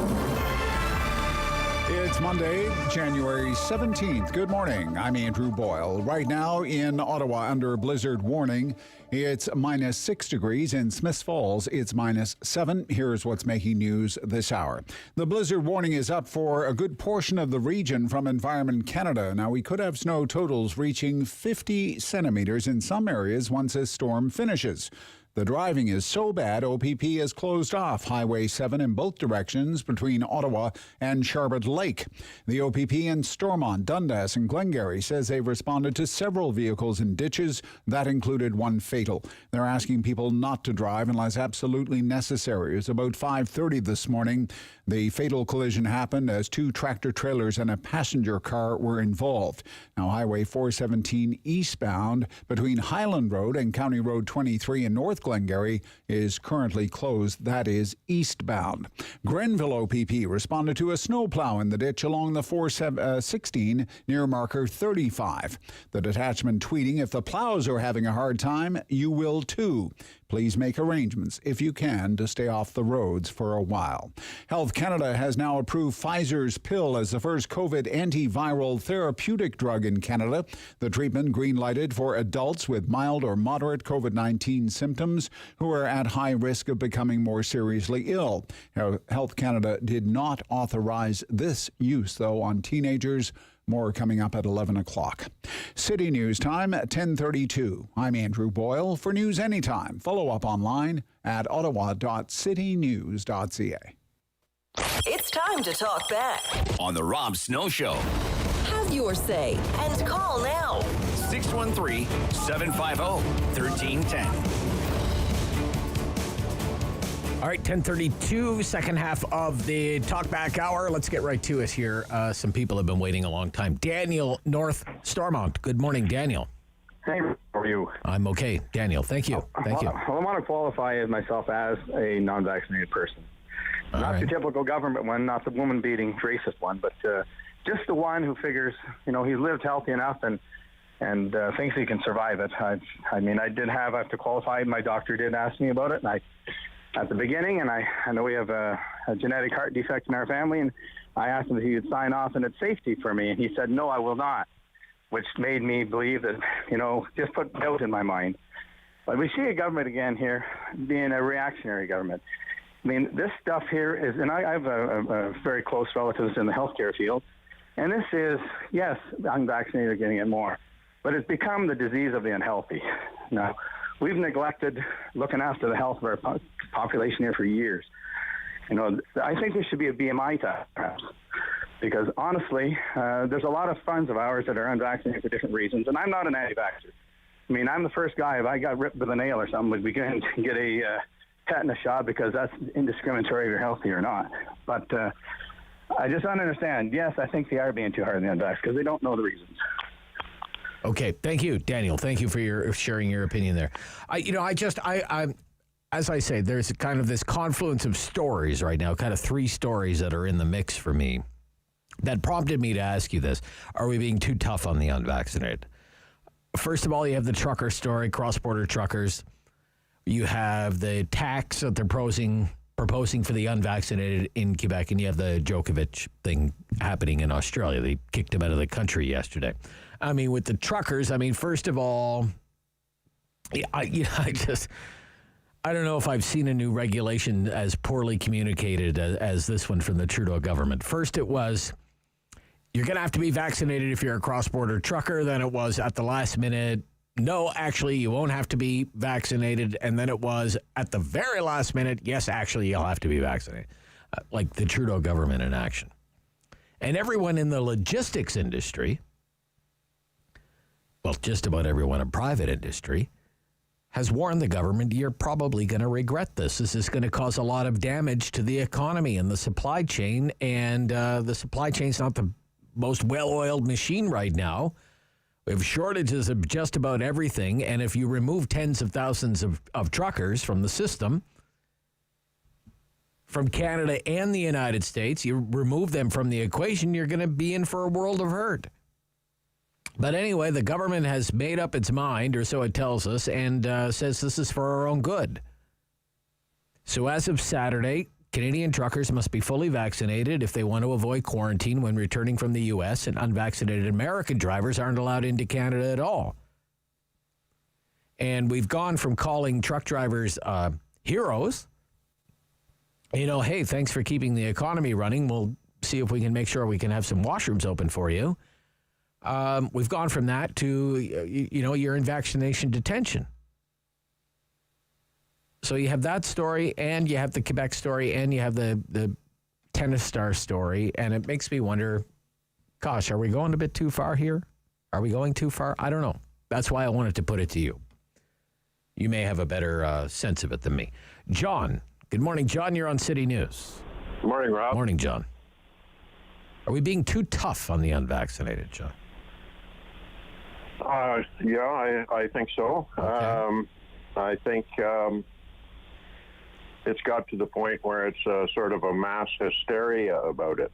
Okay. When your vaccinated people are worried about your unvaccinated people, it indicates that there might be something wrong with the vaccines. Okay. What do you mean when what might be something wrong? Well, if you're vaccinated, you're protected. Right. So okay. You just walk around without a care in the world because you're vaccinated. You don't worry about the other guy. You don't worry about the people who are in long-term care because they're vaccinated and their caregivers are vaccinated, and they're the ones that are really at risk anyway. Okay. Yep. With the trucking, I did 3 million miles, and there'd be weeks I didn't deal with anybody. Yeah. Except the guy who unloaded my truck or the guy who loaded my truck. I carried my own groceries with me, so I didn't have to go in restaurants. Drive-thrus for coffee, and I was all set. Right. On the Djokovic thing, I think it's another example of the mass hysteria over it. The governments have run out of ideas of what to do, and they figure they can vaccinate their way out of it, but they can't. Okay. And I think all the tennis players, at least the male tennis players in Australia, should have said, if Djokovic doesn't play, we don't play. Oh, okay. Because if you want to win something, you want to win it against the best in the business. Oh, I see. Okay. Yeah. Yeah, I mean, they said they didn't want to, to make him a symbol for the anti-vaxxers, but isn't that what they were doing? Well, no, it's not. No? No. He's had COVID, right? Right. So he's got immunity to COVID. And if he's got immunity to COVID, he can't... Yeah, but don't they have all the anti-vaxxers say, you go, Djokovic, you're our guy now, even if he doesn't want to be their guy. Oh, I don't know. No, I don't think that'd be the case. Yeah, I think that's where if you're talking about making exceptions for somebody famous, how about Trudeau? He makes exceptions for himself. You can see him partying all over the world with a drink in his left hand and his right hand around a woman. Yeah, and not a mask to be seen. All right, John, thank you. Thank you for the call this morning. Michelle is in the South End. Michelle, good morning. You're on City News. Good morning, Rob. Morning. I think I can tie these two issues together here. Okay. This morning I had my appointment for the breast imaging screening that the government sends. So I got up this morning and I phoned and I said, and she said, oh, no, come in, it's good. Well, I drove there, and when I got into a whiteout condition, I was regretting my decision. Right. Anyway, I made it there, and of course, Where was it? At Hampton Park Plaza, and I drove down Heron and cut through the experimental farm, and I was at Hampton Park. And so, of course, there was nobody else there, so I was in and out, lickety-split. And then grateful to be coming back. And then on the way back, as I was just in that short period of time, there was a whole difference on the roads now. The city's doing a very good job of trying to keep everything clean. And, of course, they go down the main thoroughfare and they leave a pile. But now you're seeing these little cars are trying to get through that pile, and they're stuck on top of the pile, and they can't go forward. They can't go backwards. Right. And they're backing everything up. And now there was a bus when I was coming back at Prince of Wales and Heron stuck, and at one at Heron and the data center. So it's starting now, and you see people without snow tires, and you think it wasn't a great decision. I'm very fortunate because I have a very good vehicle that got me through it, but even there was a point there in whiteout, I was thinking this is not a good idea. Now, let me get to the vaccines. So I had my third shot on the 29th, and my first two were Pfizer, and my third one was a Moderna. Ideally, I would have liked, but to have all three the same at least. But I wasn't impressed. But anyway, it is what it is, and I'm going to help out my countrymen. Let's get this out of the way and behind us. So today when I went for the imaging, the lady asked me, of course, have you had your, yes. And she said, which arm did you have your booster in? And I told her. And then while she was performing the exam, I said, what difference would that make? And she said, because we're seeing swollen lymph nodes in about 15%. There was actually a news report about that just on the weekend about swollen lymph nodes and how Rob, you should delay breast exams because of the potential for swollen lymph nodes. Yeah. But you can't help but wonder. I've had my children. I've had a good life. I've been fortunate to have lived in such a beautiful country at a time of abundance and common sense. But I think, wow, how frightening would that be? Because, breasts are really for the purpose of providing nourishment to your infant. And God help us all. I don't know, are we being too hard? I think we are. I think that, maybe one day it'll be different, but right now I couldn't help but think all the way home, oh my gosh, I didn't feel good about it. No. So, all right. Anyway. All right, Michelle. I'm glad you made it home safe. Thank you. Yeah, okay. Yep, bye-bye. Yeah, and I mean, if you were out and about early this morning and you've made it home safe, what was the drive out like? I'm open to hearing stuff like that this morning, obviously. But Sean in Ottawa. Sean, it's not the main topic, but Sean, good morning. Hey, Rob, how are you? Good, sir. Thanks. Are we being too tough or too hard on the unvaccinated? Definitely. And I'm speaking as a guy with the 2 shots and the booster. I think if somebody had suggested to you 24 months ago, Rob, that we'd be mandating vaccines, talking about withholding medical care from people, you'd have told them to get their head read. I think we're going down a real slippery slope here with what we're doing. And I don't, there's this equation that it's we already have sin taxes. Well, sin taxes really aren't they vice taxes? And I don't think neglecting a medical treatment or an injection is the same as vice or sin. Would you agree? Yeah, I'm kind of with you so far on that. Sure. Yeah. So I don't like that. I think it's a false equivalency. And I'm getting concerned that we spoke about a month ago, and I brought this up. I don't like us against them politicking. Okay. The 20th century was a bloodbath because of us against them politicking. And I think we're going down a slippery slope here. I really do. What's next? My 80-year-old dad's going to be told, you're too expensive to keep alive. We're not going to force you to take the You're a burden. Well, the term is burden. You're a burden. The burden you're putting on society. And again, I hate that. I really don't. Hate is a strong word. I really don't like that word, burden. The burden you're putting on society. What about the guy who at Sunday dinner had a few too many drinks, went to bed, woke up, thought he was fine, drove to work, crashed his car? We still patch that guy up. Sure. Yeah. And we should patch that guy up. Yeah. Yeah. So we still patch up the unvaccinated, as far as I'm concerned. Of course, sir. What about the person who has a poor diet, pack-a-day smoker, 6-pack a beer on the weekends, whatever, chronically overweight, hits the age of 50, they have type 2 diabetes. They're going to be a burden on the healthcare system. Or cardiac arrest. Or cardiac, whatever the case might be. You're still going to place a burden on them. Are we going to have a type 2 diabetes tax? They call it the type 2 tax, right? And I saw a guy the other day walking down the street on Bank Street, the trendy Bank Street area there, and he had a big mask on. It's not to sound like Donald Trump, but he had the biggest mask I'd ever seen. And you know what it said on it? It said, "I believe in science." And I'm just thinking, what science leads you to believe that you should be wearing a mask down a street, outside? You're a real proud liberal, are you? And again, I don't want to do that. I shouldn't. All right, don't be divisive. Don't be divisive. Okay. You know what I mean? I know what you mean. I know what you mean. You think we're going too far, and I'm. What threat did Djokovic? What threat did he pose to Australia?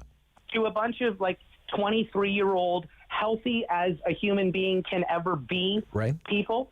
No threat. None whatsoever. I don't get it. Okay. Thank you, Sean. Thank you. Thanks, Rob. Yeah, you too. 10:45, Rob Snow Show, City News.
Show.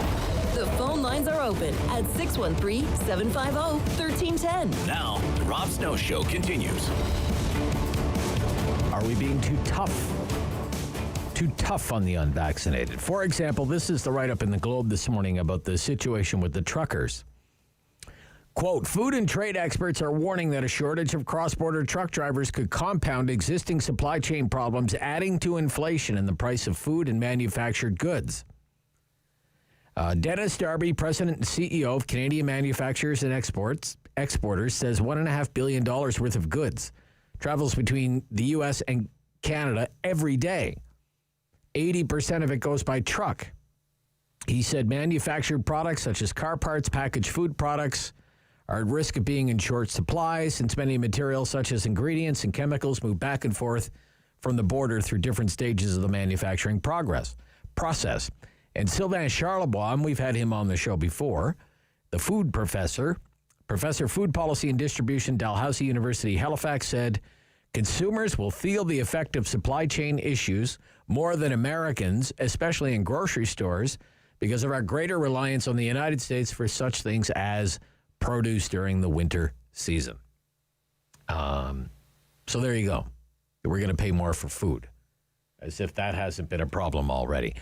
Anne in Ottawa. Good morning, Anne. You're on City News. I'm so glad you just mentioned the trucking thing. Regardless of, my opinion about vaccines and everything. Sure. And But are we going too far with these mandates is my question. We are going too far with truck drivers. Okay. Because I'm sorry, we are in for a world of hurt. If they don't, I think the U.S. and Canada both, they have to agree on what the policy is. But, it was okay before for the truck driver. They were heroes for bringing our stuff. And now they're being, a truck driver, you can't tell them, well, you have to quarantine before you come back. What? They've got a load of crap. Well, apparently we can. Yeah, apparently we can. No, it's crazy, and it's going to affect all areas of our life. I'm very, very concerned about this. Very concerned. And as to the people, I get so impatient when I hear people phoning and saying that the vaccines don't work. That is a bloody lie. They do work. It's just, there's a certain amount that you lose a bit of immunity. But, there's no question that it has arrested a lot of deaths. People were dropping by the thousands at the beginning, and they're not now. And this thing is just never going to go away, and unless most of us are vaccinated here, but we've got to get the rest of the world done too, or this is just going to one long mad cycle. But there are people that are not going to afford the way prices are going to go up from this trucker thing. I'm very concerned about it. Thank you, Anne. Thank you. Bye. Thank you. Yeah. I share her concern. And I just wonder the problems with the healthcare system in Canada right now, is that because we have unvaccinated truck drivers crossing the border? I don't know. Maybe it is. Maybe it isn't. I don't know. What do you think? I heard an ad on the radio yesterday for Walmart hiring truck drivers. Come drive for Walmart. It was an American ad. One of the selling points for the job was no-touch delivery. Like, you drive the truck. That's your one and only job. You drive the truck. Like somebody else will load and unload the truck. All we need you to do is drive the truck. Now, I don't know if that's standard operating procedure in the trucking industry, but maybe making it standing operating procedure would be an option. Preferable to pulling tens of thousands of truck drivers from the supply chain when the supply chain is already facing daily shortages. It's one of the reasons why I'm just suggesting maybe we're going too far with some of this stuff. Roland in Brockville. Roland. Hi, how are you today? I'm good, sir. Thank you. Yeah, I don't think we should go after the unvaccinated. The only point that I would like to make is why people aren't getting vaccinated. Mm-hmm. Okay, is that we still don't know what happened at ground zero with this, how it all started in the first place. People are confused. They don't understand what's going on. Until we get to the bottom of this, no matter if it's good news or bad news or whatever, or how we figure this all out, when it all ends, but we still have to try to find out what happened at ground zero. If we don't, this could start all over again. Right. This really bothers me because I've had my third shot and everything's gone fine. That's good. But nobody seems to want to talk about where this all originated. And I'm not blaming anybody. I don't want to say it was this, it was that, but we have to try to find You out want what really to happened. get the answer. You want to get at the truth. Yeah. Okay. Yeah. Fair enough, Roland. Thank you. Thank you for offering that. Ches in Canada, you're on City News. Ches. Hey, Rob, how are you? I'm good. Are we being too tough on the unvaccinated? Not we, okay? All The right. federal government is being tough on that. You know, I mean, like a previous caller said, you know, they were our heroes. They kept, you know, all the supplies coming up in the country to run the economy. Now they're being vilified. I mean, you know, and the other thing, Rob, I would like to say is that apparently there was a poll done that 50 to 60% of Canadians agree with Mr. Legault's health tax. Yeah. Well, you know what? Those 50 to 60%, I'd like to take a poll on those. How many are smokers? How many don't exercise? How many engage in high-risk activities? All those things. And then you should be taxed accordingly because you basically got what you wish for now. What's going to happen when supplies run out, our hospitals don't get the required supplies they need to run a hospital effectively? You run the risk of that. Yeah. Fuel being transported across the country. Like, people are not thinking rationally. It's like us against them kind of thing. I mean, for example, you know, I said this last week. How do we determine who pays what for health care in this country? Right? Exactly. They call it insurance, but it doesn't operate like any other kind of insurance because the only determinant of how much you pay for health care is how much money you make. Exactly. It's income, right? Income determines how much you're going to pay for health care. We don't do a risk analysis. OHIP doesn't ask you, do you smoke? How far do you drive to work? What's your medical history? What medications are you on? Anything that an insurance company would ask you. Right? Exactly. And with already like a fractured healthcare system, like someone had mentioned, we pay, healthcare executives big money to figure things out. But here we are. And, you know who takes a health risk assessment? The life insurance companies. Life insurance, sure. When you buy life insurance, they ask you, are you a smoker? They take a Not only do they ask you, they test you. Right? Exactly. Yeah. What are they looking for, to mitigate their risk? Yeah. So people, careful what you wish for because, it was only a year and a half ago where vaccine passports were being dismissed as a right-wing conspiracy theory. Well, here we are. Now Quebec wants to tax the unvaxxed, Yeah. What's next? It's all kinds of crazy. Yeah, gotcha, Ches. Exactly. Thank you. Yeah, good points. Got time maybe for one or two more. Barry in Ottawa. Barry. Good morning, Rob. Hi, Barry. Are we being too tough on the unvaccinated? Oh, maybe in some ways, like with taxes and like that. But I think we should be tough on them in the way that I don't think someone that hasn't been vaccinated should take the place of someone with heart problems or cancer problems in the hospital. That's happening. I also think that the Australian government did the right thing with Djokovic because they should change his name to Djokovaxed. Okay. Because Novaxed. Changed his first name to Novaxed. Novax Djokovic. Yeah. Novak's Djokovax. But anyways, I'm not aside with the humor side. You don't see any of the players in the NFL that are being put aside because of COVID restrictions. You don't hear of any of them complaining. They know the rules are the rules. And they have to abide by them if they want to play. Okay. And I think that we can't make exceptions, especially for big tennis stars or celebrities, just because. Okay, but what about truck drivers? No, I don't think truck drivers should be picked upon. I think it's very, very late in the game to start, throwing truck drivers under the bus. Like you were saying earlier, a lot of places now, deliveries, I know even when I was a truck driver, a lot of places had it that you didn't go inside. You just stayed in the truck. Yeah, okay. All right, Barry. Got to run. The news is coming up, and I want to get the latest on the storm on the air as soon as we can. Thank you, Barry. Thank you for all your calls and those updates from the scene, and safe travels out there, everyone. If you have to venture out, do so only if it's absolutely necessary. Otherwise, please stick close to home. Rob Snow Show, City News.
In Ottawa. And CJET 101.1 FM in Smith Falls and the Valley. Number one for local news in Ottawa and the Valley. This is City News, now on 101.1 FM and 1310 AM. It's Monday, January 17th. Good morning. I'm Andrew Boyle. Right now, under a blizzard warning in Ottawa, -6. It feels like -14. It's -7 in Smith Falls and feels like -13. Now, here's what's making news in Ottawa and the Valley. A winter storm warning issued for Ottawa and the Valley and upgraded to a blizzard warning. Up to 50 centimeters of snow, and that is for some road closures, cancellation of garbage pickup too in Ottawa.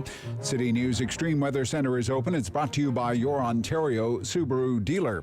City News reporter Jason White is in the Extreme Weather Center this morning. He joins us now live with the latest. Jason.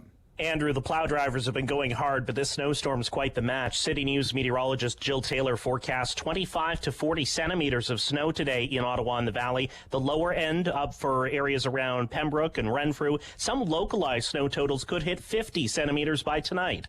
The City of Ottawa is urging you to stay home and avoid all non-essential travel. The city's area manager of urban roads, Bryden Denyas, tells me neighborhood residential side streets likely will not see plows until at least 7 o'clock tonight. Our main priority will be to keep open our priority roads, all of our sidewalks and our winter cycling network, and then we'll be looking to move into our residential streets later tonight. It's so bad out there, we've already had at least one fatal accident, and the OPP has closed Highway 7 from Ottawa to Sharbot Lake because of the heavy snow and poor visibility. The OPP urges you to stay off the 416 and 417, but those highways remain open. Today's green bin, recycling, and garbage collection postponed until tomorrow in the City of Ottawa, in the town of Carleton Place, and in Brockville. All COVID-19 community vaccination clinics in Ottawa and in Lanark, Leeds, and Grenville are closed today. The North of Grenville COVID-19 Assessment Center in Kemptville is also closed. More Extreme Weather Center information and updates online at ottawa.citynews.ca. Reporting live in the Extreme Weather Center, Jason White, City News. City News time, 11:03. Now let's get the forecast with meteorologist Jill Taylor. Snow at times heavy for us through the day today. It should all come to an end around 9 o'clock tonight, but a gusty north wind will switch to a northwest wind and lots of blowing snow. -4 the high today, near -19 tonight. Tomorrow mainly sunny and colder, the high just -16. For today, the high -4. And right now in Ottawa, -6. It's -7 in Smith Falls. City News time, 11:03. The province says 3,887 people are in hospital with COVID-19 and 578 of them in the ICU today. The province also reporting 23 more deaths from the virus. As for new cases, just over 8,500 today. 431 of them are in Ottawa, 135 in Eastern Ontario, 44 in Leeds, Grenville, Lanark, 19 more cases now in Renfrew. And breaking news from Health Canada. They have approved the country's first antiviral therapeutic drug to battle COVID. It will be prescription only for adults with mild or moderate symptoms who are also at high risk of becoming more seriously ill, such as the immunocompromised or those living with lung conditions. Health Canada did not authorize it for use on teenagers or for patients who are already hospitalized because of the virus. Paxlovid is the name of the pill, and it's a treatment that uses a combination of drugs to prevent the virus that causes COVID-19 from replicating once it's infected a patient. Clinical trials show it was 89% effective at preventing serious illness in higher risk patients. Cormac McSweeney, Parliament Hill. And I'm Andrew Boyle for News Anytime. Follow up online at ottawa.citynews.ca. Strong voice. Strong opinions. The Rob Snow Show returns on Rogers TV and City News. 101.1 FM and 1310 AM.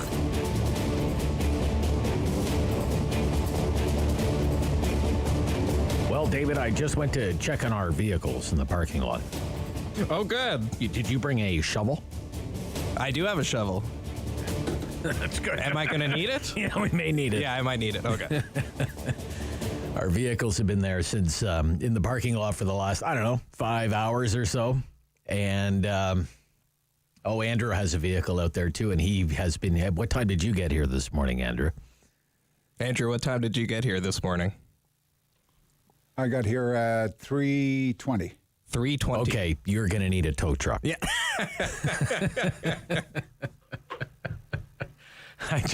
I was just telling David I was looking out at our vehicles in the parking lot. I don't know if we're gonna be able to get out of the parking lot, let alone out of the streets, by the looks of things. And you've been there the longest. Well, David's fairly young. I'm going to get him to shovel me out. You don't mind if I borrow him? If we need somebody to push, David is the guy to do the pushing, I think. Yeah. Okay. So, yeah. Boy, it's brutal out there. It really, really is.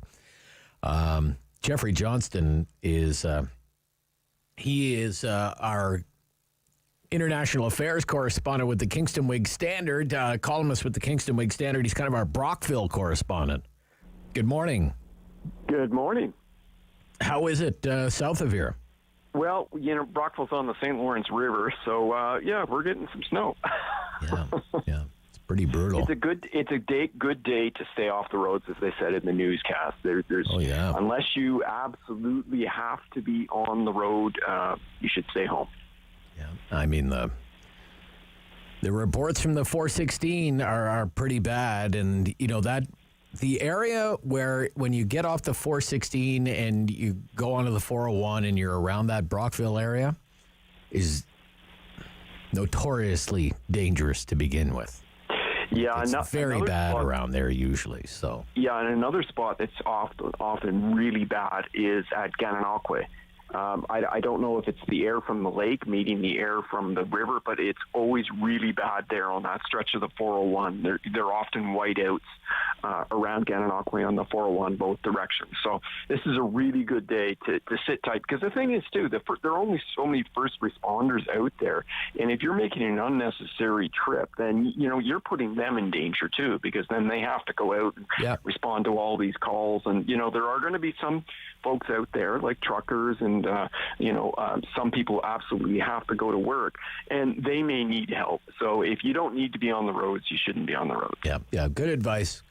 And in fact, the OPP are saying, look, if you end up in the ditch, there's no guarantee that somebody will be able to pull you out of the ditch. So so that's another thing. If you and it's not warm. It's not warm. Have to go out, you should dress warmly. Always dress warmly in layers, just in case you do get in trouble and you have to be on your own in the cold for hours. So you should always dress warmly if you have to go out in this kind of weather. Okay. So I want to get your take on something that is in the news in your capacity as a columnist that covers international affairs, because you've done a lot of writing about the poorest of the poor, and you routinely interview the heads of international relief agencies, right? Mm-hmm. And Oxfam would be one of those. Mm-hmm. And every year, Oxfam releases a report to coincide with the World Economic Forum, which would normally be getting underway now in Davos, Switzerland. And they come up with sort of this extreme example of wealth inequality. And this time around, and we're going to talk about this and kind of get the capitalist take tomorrow with Professor Ian Lee from Carleton.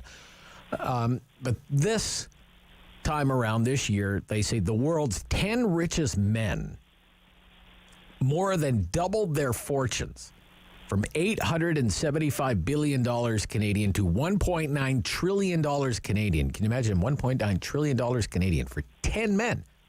Mm-hmm. That's a rate of $18,700 per second, or $1.63 billion Canadian a day. During the first 2 years of the pandemic. This has happened at a time when the incomes of 99% of humanity fell, and over 160 million more people were forced into poverty. These 10 men now have 6 times more wealth than the poorest 3.1 billion people. And we would all know who these people are, some of them anyway.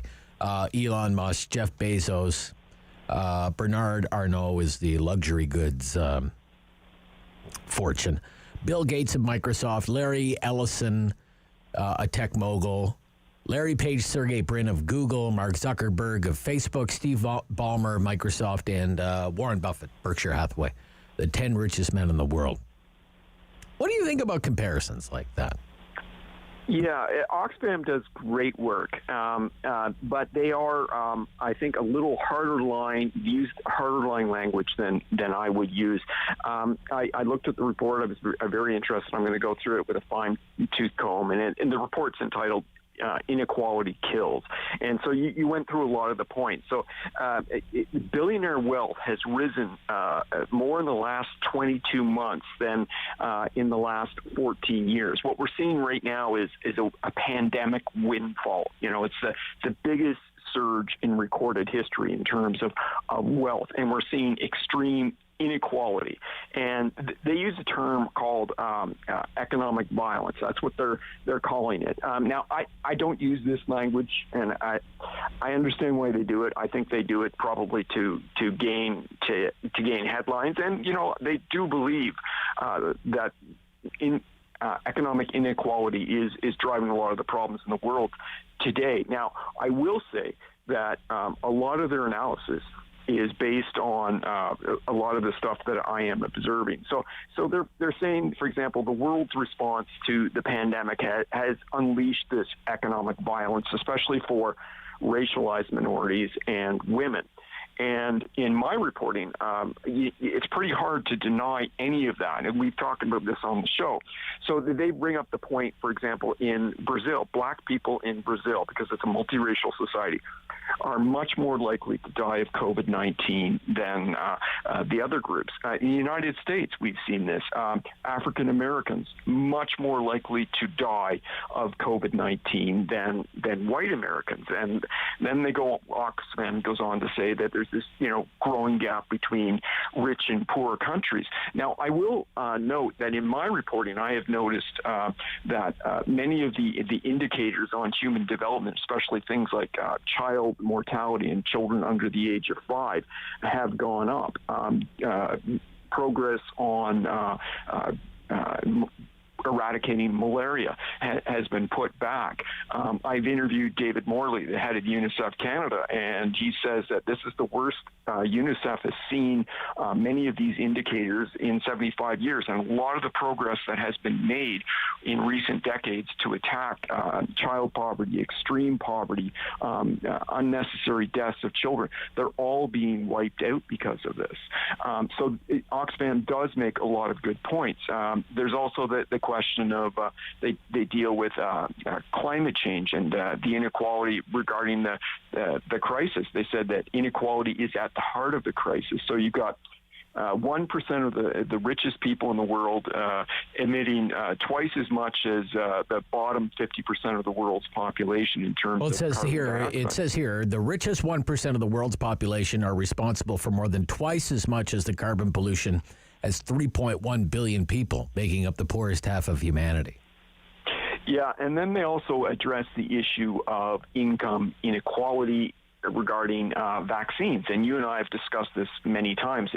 The richest countries in the world, including Canada, bought up about 90% of the world's available COVID-19 vaccines. And we're still seeing that, many parts of Africa, haven't even vaccinated 10% of their population.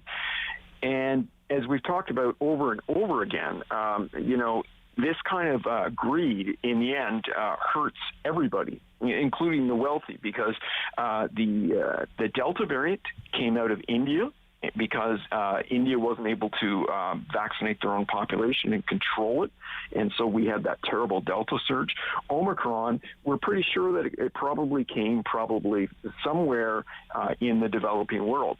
And it's probably not going to be the last variant to come out of the developing world unless we get our acts together and vaccinate 70% of the world's population by June of this year. This is a World Health Organization goal. So Oxfam report, as I say, I wouldn't use that kind of language, but they do it, I think, to draw. Generally speaking, they're on the right track with a lot of their data points. You cannot deny that there is growing inequality, that there is greed, and that the most vulnerable people are being hurt the worst. And there are certainly people in the world today who are amassing great wealth during the pandemic. We're even seeing it in our own society. So, working in a grocery store during the Omicron surge is very dangerous, but most of the big grocery stores have withdrawn their, special pandemic pay for their frontline workers, which is, I think, unconscionable because we all need to, buy groceries at the grocery store. And here are folks who are working for very little money, are being exposed to a deadly airborne virus, and yet they're being paid peanuts. And that's a problem, I think. And I think that's something that we all need to talk about. And if you're privileged enough, like I am, because I am immunocompromised, I have my groceries delivered. And so I always make sure that I give a very generous tip to the person delivering the groceries because they're doing me a great service, and I'm able to stay home and have my groceries delivered to protect my health, yet they're putting themselves in danger. And so I think they should be paid well for that service. And I think we could extend this to the international level. Oxfam puts forward a number of solutions, and they talk about clawing back gains made by wealthy billionaires through wealth taxes and capital gains. Now, I don't know if that's actually going to happen. It's probably not. But one thing Oxfam's talked about over the years is tax avoidance. So you've got a lot of, wealthy corporations and individuals that avoid paying their fair share of tax. So I don't know if putting a new tax in place will be the solution, but what I do say is those companies and individuals should be paying their fair share of tax today, and instead of avoiding paying the taxes which they should pay, we should actually have strict tax enforcement and get the money that they should be paying now out of this, and then they go on to say that the gains from any sort of new tax should be put into universal health care and social protection and climate adaptation. Then they also talk about the importance of workers' rights, passing laws and enforcing laws that allow workers to unionize and strike. And then finally, they talk about waiving intellectual property rights for COVID-19 vaccines so they could scale up the production of these vaccines in the developing world. So that's basically what Oxfam puts forward. Some would say it is a radical agenda. I'm sure your Professor Ian Lee will take issue with it. But I will say, I'll stress again, that a lot of the points that they do make have been confirmed by other organizations. Okay. Good to hear from you, Jeffrey. Thank you, Rob. Stay cozy today. I will. Thank you. Bye-bye. Jeffrey Johnson is with the Kingston Whig Standard. David Sally's with the Ottawa Business Journal. He's going to join me next here on City News.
1011 FM and 1310 AM. David Sally's back. Ottawa Business Journal. Good morning, David. Happy snow day. Yeah, happy snow day. Blizzard day. It's not even a snowstorm. It's a blizzard out there. So, look, you have a really interesting story this morning because there's so few good news stories about anything that happens at the redeveloped Lansdowne Park, but you have an interesting one because at least somebody has some confidence that good things are happening there, so much so that they're investing in real estate. What's going on? Well, Rob, it's kind of fitting on a day like today that we're talking about the continuation of a flurry of office transactions here. And sorry, couldn't resist. I don't blame you. It's yeah. Well, hey. So among those deals, which have been coming fast and furious for months now, I mean, the market is pretty frothy, as we like to say. And among those deals was a recent, fairly significant recent transaction. A Montreal firm, BTB Real Estate Investment Trust, bought two office properties at Lansdowne Park from Minto Group for about $38 million. So that's at those are facing Bank Street and basically they're total of 116,000 leasable square feet, and some of those clients, and it's in two buildings. One of them 6 stories, the other one a bit smaller, but we're talking some pretty blue chip clients here. BMO, Nesbitt Burns, Boyden. There's a cybersecurity company called Field Effect that is growing really quickly. They're in there, and the space is about 95% leased. So, I mean, this is quite a deal. And I talked to BTB last week, and they're really bullish on the Ottawa market. They now own quite a bit of. I think it's more than 500,000 square feet of space in Ottawa, scattered throughout the city, and they just really liked this location, Rob. As they said, it's not very often you're going to get a chance to buy office space that has a CFL stadium in your backyard, not to mention all the other amenities at Lansdowne. So they really jumped at the chance. This was marketed by CBRE, and they said there was, a lot of interest in it. And so that was one of the big deals that was announced recently. Another one was also brokered by CBRE, and that was a Toronto company, Crown Realty Partners. It bought the IBM office. IBM Ottawa's head office here on Riverside Drive that was, of course, originally owned to Cognos back when it was independent company. Sure. So there's two buildings there, almost 270,000 square feet, and that deal closed in mid-December, and that's about a $50 million deal. So those are two significant deals that suggest that a lot of institutional investors, landlords are really seeing a bright future for office real estate here in Ottawa, and they're not done. Nico Zentel from CBRE Ottawa was saying there are more deals on the horizon. Last year was the record year for CBRE, and he says he just expects that to keep going. They've got another couple, what could be one of the city's largest ever industrial deals. That's set to be closed in the next few weeks. So things are happening here, Rob. As the snow flies, the real estate market is heating up. Yeah, that's very cool. So very quickly, in the 2 minutes that we have, unreserved is really interesting because so-called blind bidding when it comes to real estate, residential real estate, is very much in the crosshairs now. And this company, Unreserved, says it has a solution for that. And it's managed to raise a lot of money. So tell us a little bit about this in about 2 minutes or less. Yeah, no problem, Rob. Well, yes, Unreserved launched last summer, and essentially it's a home auction. It's an online platform to auction homes. Right. So there's no blind bidding. You see in real time who's bidding what, and then you have an opportunity to counter. And They raised $34 million last week in seed capital. Yeah, I mean, that's quite something, including from the former president of Royal LePage, Simon Dean. He's one of the investors, and he's also on their board of directors. And they have already, since last summer, sold 80 properties in the Ottawa region worth of about $60 million. And the founder, Ryan O'Connor, he says that buyers are really gravitating to this. They love the fact that they get to see, they don't have to worry about, putting in a blanket and end up, spending $100,000 over the next highest bid because they have no idea. They're just they're just jumping in there. They're scrambling, and this way they know. And he says you get better deals, and unreserved they take a 1% auction fee as opposed to say 4 or 5% commission that realtors typically take. So, we feel like there's a real value proposition there, and they've just now moved into Toronto. I think they had the first auction there last Friday, looking to expand out west to Vancouver in the near future and into Gatineau and then hopefully Montreal. So they're really looking to grow. Their headcount, by the way, was 30 in August. It's now 90, and they expect that to hit 150 employees by the end of the year. So another real interesting Ottawa growth story to keep an eye on here, Rob. Sure thing, David. Stay safe. I hope you have a plowing service today. And if you do, can you please send them our way? We're on Thurston Drive. Okay, thank you. Do my best, Rob. All right, bye-bye. David Sally from the Ottawa Business Journal. The news is coming up. This is the Rob Snow Show on City News.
In Ottawa and the Valley. This is City News, now on 101.1 FM and 1310 AM. It's Monday, January 17th. Good morning. I'm Alex Gouge. Right now in Ottawa and Smiths Falls, it's -6 and snowing. Here's what's making news this hour. A blizzard warning is in effect for the region from Environment Canada, which could total up to 50 centimeters in some areas once the storm finishes. As a result of the storm, the OPP has closed off Highway 7 in both directions between Ottawa and Charbot Lake. The City of Ottawa has also issued a winter parking ban, which goes into effect at 7 p.m. until 7 p.m. tomorrow, so crews can clear snow snow from city streets. Ontario health officials say there are over 3,800 people in hospital with COVID-19, along with 578 in the province's ICUs. 23 new deaths linked to the virus are also being confirmed today.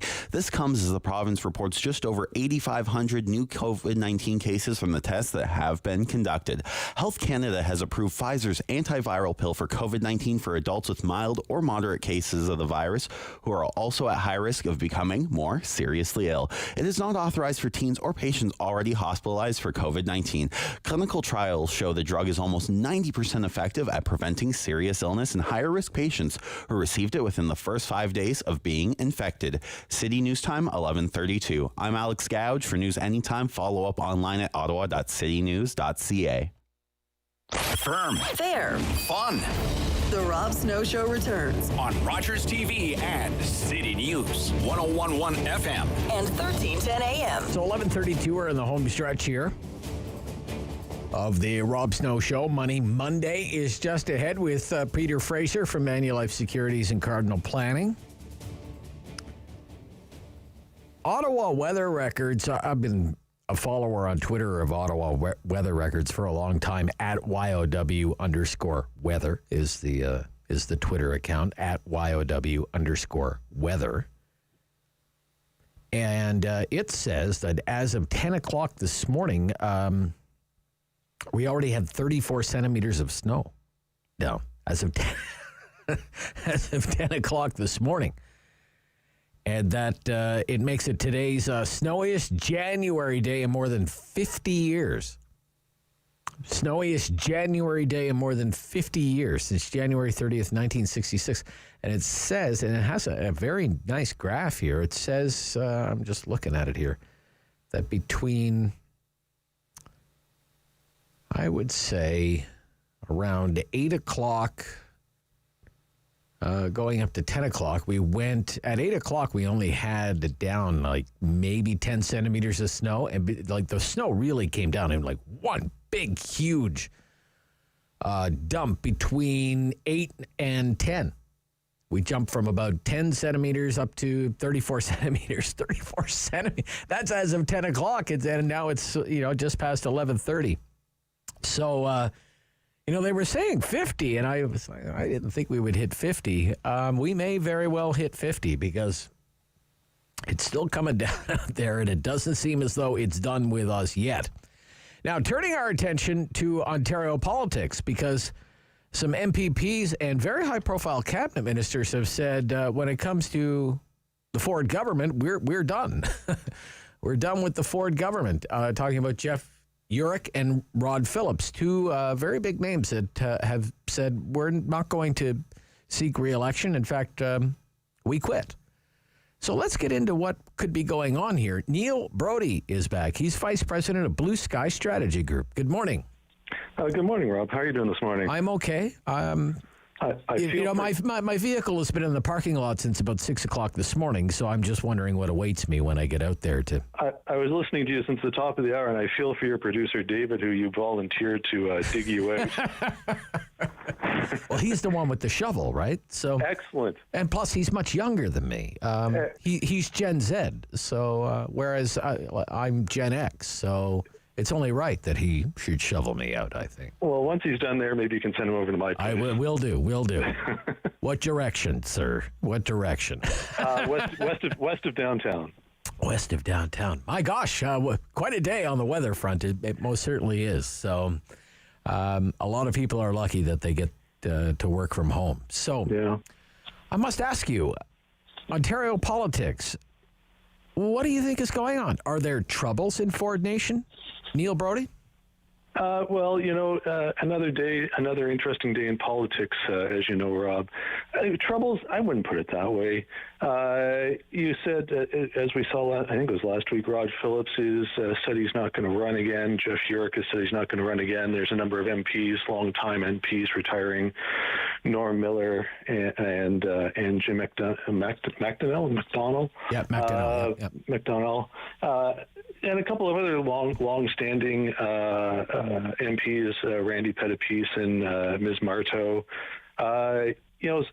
They've been in for 10 years, and it's 10 years is a long time in politics. I don't know if they're quite dog years, but they are hard years on you in politics.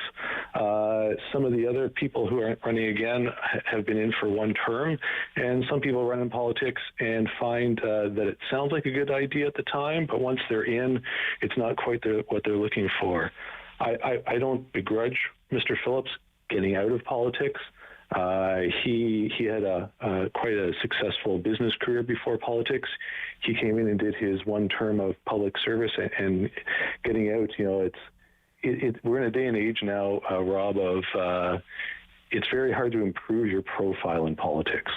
So the day you're sworn in is about as good as it gets, right?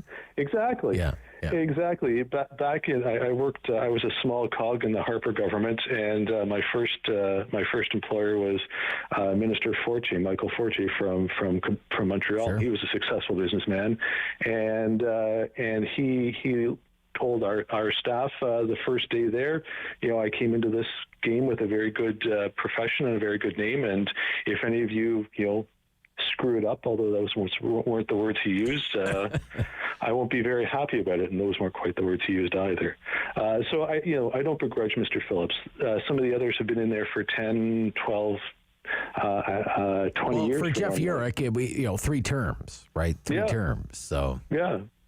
Randy, same. Jim, the same. I'm sure your listeners know this quite well because I know they're politically astute. But back in 1995, under Mike Harris, MPPs took the decision to do away with MPP pensions. So none of these people are retiring with fat cat gold-plated pensions. They've been making $116,000 a year, which nobody should cry about. But it's not like at the federal level where you retire with quite, if you've been in there for 10, 12, 20 years, you retire with quite a generous pension, quite a generous health plan. These people have been working for their living for the last 10 years, and whatever they've saved. And that's, $116,000 a year sounds like a lot of money until you realize you're spending 4 days away a week from your family. Yeah. As you said, the day you're voted in is the best day of your life, and you're not guaranteed to go up from there. And so I don't begrudge them. And some of the one term, some of the PC MPs who've been in for one term, as I said, it's not unusual for some politicians to think, some citizens to think, boy, I would really love to be in politics, and they get in and realize, perhaps this is not the life for me. Here in Ottawa, your listeners will be familiar with General Andrew Leslie and Karen McCrimmon out in Canada, and not to impute any motives to them, but they decide to be in for one term and leave after one term. It happens. People look at the political arena and say, I want to make a difference and I'd like to get in there, and then they realize that the price you have to pay, which is time away from your family, missing. And if you're not, at the provincial level, if you're not a Toronto MPP, the job is difficult. I mean, they're, as you said, they're well paid. Yeah. But it's, it's you're spending a lot of your time at the airport or in the car. If you think about not being from Toronto and having to, I'm home for the weekend. Do I actually get to see my family, or do I have to go to, say a dozen different events every day that I'm actually home and do my constituent work? Then Monday morning, I'm back at the Ottawa airport for the quick flight to Toronto. I'm in Toronto until Thursday, spend Friday traveling to get home again. Only to do it all over again, do the same, dozen community events, back to the airport Monday. This is the life of an MPP, right? Very much so. Yeah. Again, another boss of mine at the provincial level, who I'm sure you're good friends with or familiar with, Peter Van Loan. He would go. This just popped in my head. He would go to 10 Santa Claus parades a day, from kind of mid-November to mid-December, and there's no family life if you're going to 4 Santa Claus parades in one day. You start at 10 a.m. and you kind of wrap up around 7:30 p.m. You go home, eat your dinner, and collapse on the couch.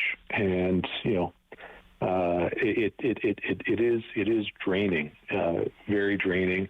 So this idea that people are bailing on Doug Ford 4 months before the election, that they're reading tea leaves about how the election is going to go, Neil, what would you say to that? Listen, people. Listen, the only, again, as I said, I was a small cog in the Harper government, and I used to, if I had $1 for every time I heard Mr. Harper say the only poll that matters is election day, I'd have enough for a 2-4 or something like that. But really, Doug Ford, the only thing that Doug Ford has to worry about is June 2nd. Right now, the polling numbers in the last month, maybe the last 6 months, haven't been fantastic for him. But right now we're in the height of the Omicron variant tearing through the population, not just of Ontario, but of the world, essentially, certainly of North America. And the election's 5 months away. A lot can change in 5 months for better and for worse, but I don't think Mr. Ford's in any trouble come June 2nd. Oh, really? He's got no. Why not? No. Why not? Do you really think that Andrea Horwath and Mr. Del Duca have made a valid case for throwing the bums out? Ms. Horwath was given official opposition by the voters of Ontario last election to see what she could do in official opposition and to hold the government to account. She has done an excellent job of standing in her chair, standing in her place, and saying Ford government isn't doing enough on the response to COVID. She's done the same job that Aaron O'Toole has done, and I would say that that's the minimum you should do as a leader of the opposition is say you haven't done enough say the government hasn't done enough to respond to COVID, but no government has done enough to respond to COVID. And Mr. Del Duca, he's a third place party. I still think they're not official party status, 6 or 7 seats in the legislature. I can't see any groundswell of liberal support or people who are on the fence saying, oh yes, I would rather have this relatively unknown cabinet minister from years ago come in and do a much better job than Doug Ford. I mean, I don't see anybody on the news saying that Mr. Del Duca is driving around digging people's cars out on the snow day. That is happening today. Doug Ford is driving around in Etobicoke digging people out. Yeah. So you can say what you want about Doug Ford. He's gone out with empathy during the last 2 years of tough decisions and tough times. He hasn't gotten everything perfect, but he hasn't got everything wrong. Let's understand, Rob, as I'm sure you do, that if the Ontario government says schools should close, you still have a large amount of the population who say, "What are you, crazy? Schools shouldn't close." And then you keep schools open, and there's another part of the population that says, "What? You're keeping them open? You have to close them." So trying to get politics right is trying to come down somewhere in the middle. There's an adage, if nobody's happy you're doing something right. I'm not sure that's always accurate, but okay. But it should be no surprise that half the population is upset with Mr. Ford with his response to COVID. But equally, I'm sure another half of the population is not unhappy with what he's done. Hey, great analysis, Neil. Thank you so much. Anytime, Rob. All the best. David's on his way. Be there about 3 o'clock, 4 o'clock. Excellent. I'll have a hot chocolate waiting for him. Bye-bye. Thank you, Neil Thanks, Brody. bye-bye. Bye-bye. Neil Brody, Vice President at Blue Sky Strategy Group. Coming up next, it's Peter Fraser from Cardinal Planning. Monday. Rob Snow Show, City News.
community opinion.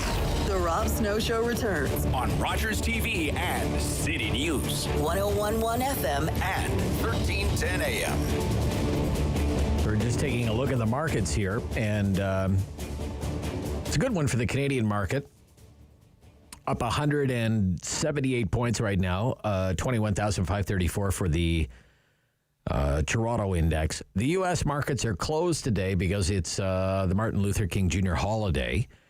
Our currency is climbing up. It's just shy of 80 cents. It's 79.88 cents U.S., and it's being held aloft because the oil price. I mean, the oil price is the story of markets over the last week or so, I would say.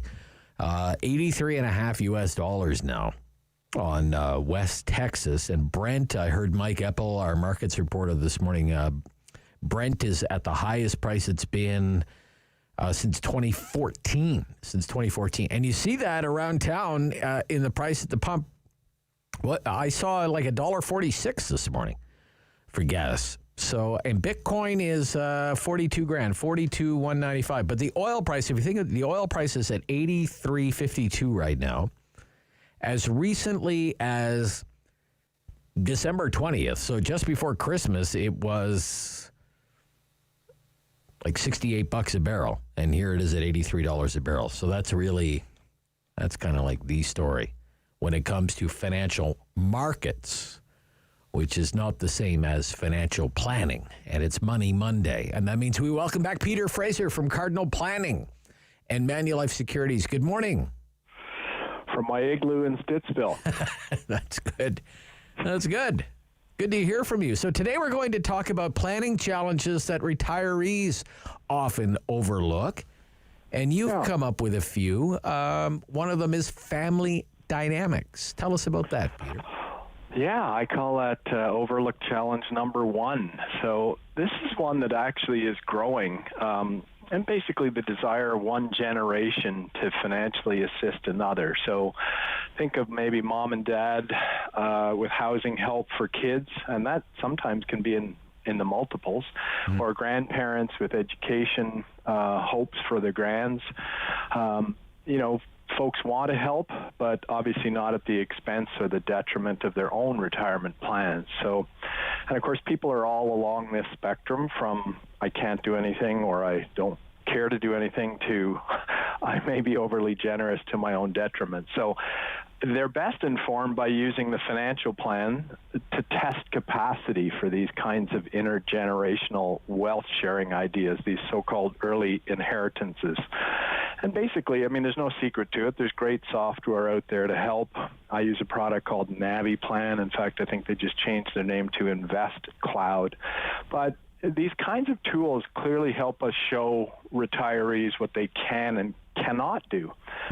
For instance, like a one-time depletion or a lump sum for housing help, or that continuous support line for things like education. And, when we test like this, it drives realistic outcomes. And so you could get literally the report saying this is a poor idea and it's so poor we forecast it as highly likely to fail, all the way up to this is really great, there's lots of margin, lots of runway. But the objective is just to drive better sort of donor-donee intergenerational communications and keep expectations clear. There's a lot of conversation in the land about the wealth disparities and inequalities and so on, where wealth is held. And so where the retiree, of course, is my number one priority. If they're a planning client, it is their money. And, so I think a proper role is to provide the safest and most reliable outcome and the probability so that they can have these conversations and make decisions based on their own family's goals. Challenge number two that you often say is overlooked is the ability to finance care. And by that, I assume you mean healthcare challenges that may arise. I do, yeah. Most people in retirement are past the time where the acquisition of a specific type of insurance as a risk tool is available. That's not available anymore. So I talk specifically to having to unexpectedly impact cash flow.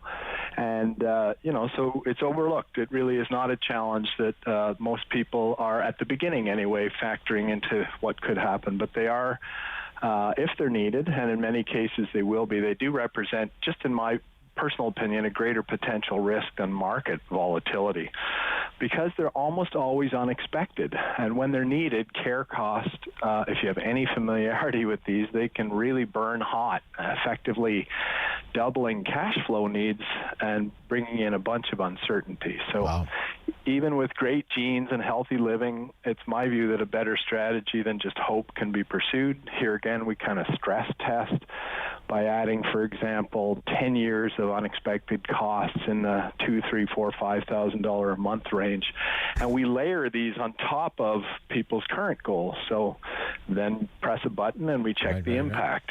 So it's like, okay, these are your goals. Let's add 10 years of having to pay $4,000 a month in healthcare costs to that. Yeah, it's like, let's punch it.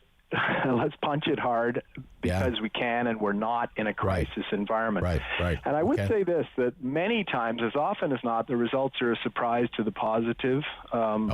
People have more capacity to accept an unexpected risk.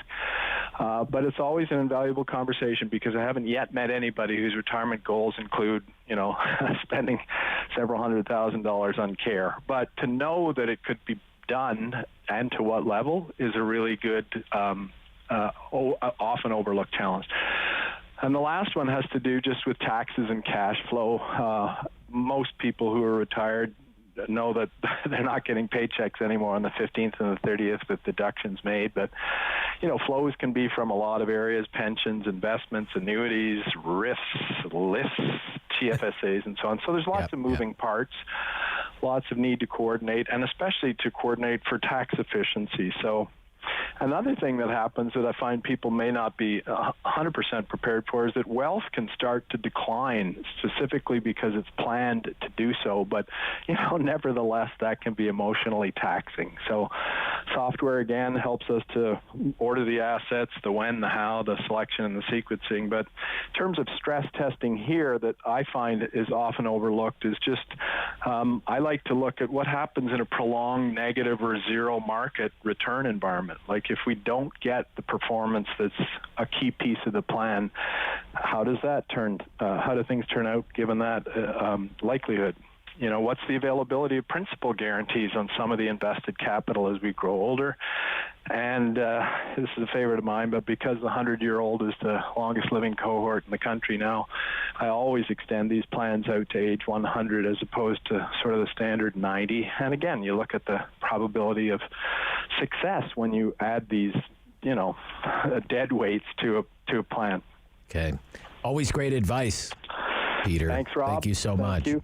We'll speak next week when hopefully everyone is all shoveled out. It may take that long. Okay. It will. Yeah, bye-bye. Peter Fraser from Cardinal Planning and Manulife Securities with Money Monday. Sam LaPrade has navigated the snowy streets of the city, and she's coming up with the Sam LaPrade Show right after the noon news here on City News. The Rob Snow Show. Tune in weekdays starting at 9 on Rogers TV and City News, 101.1 FM and 1310 AM. Number one for local news in Ottawa and the Valley. I'm Peter Fraser.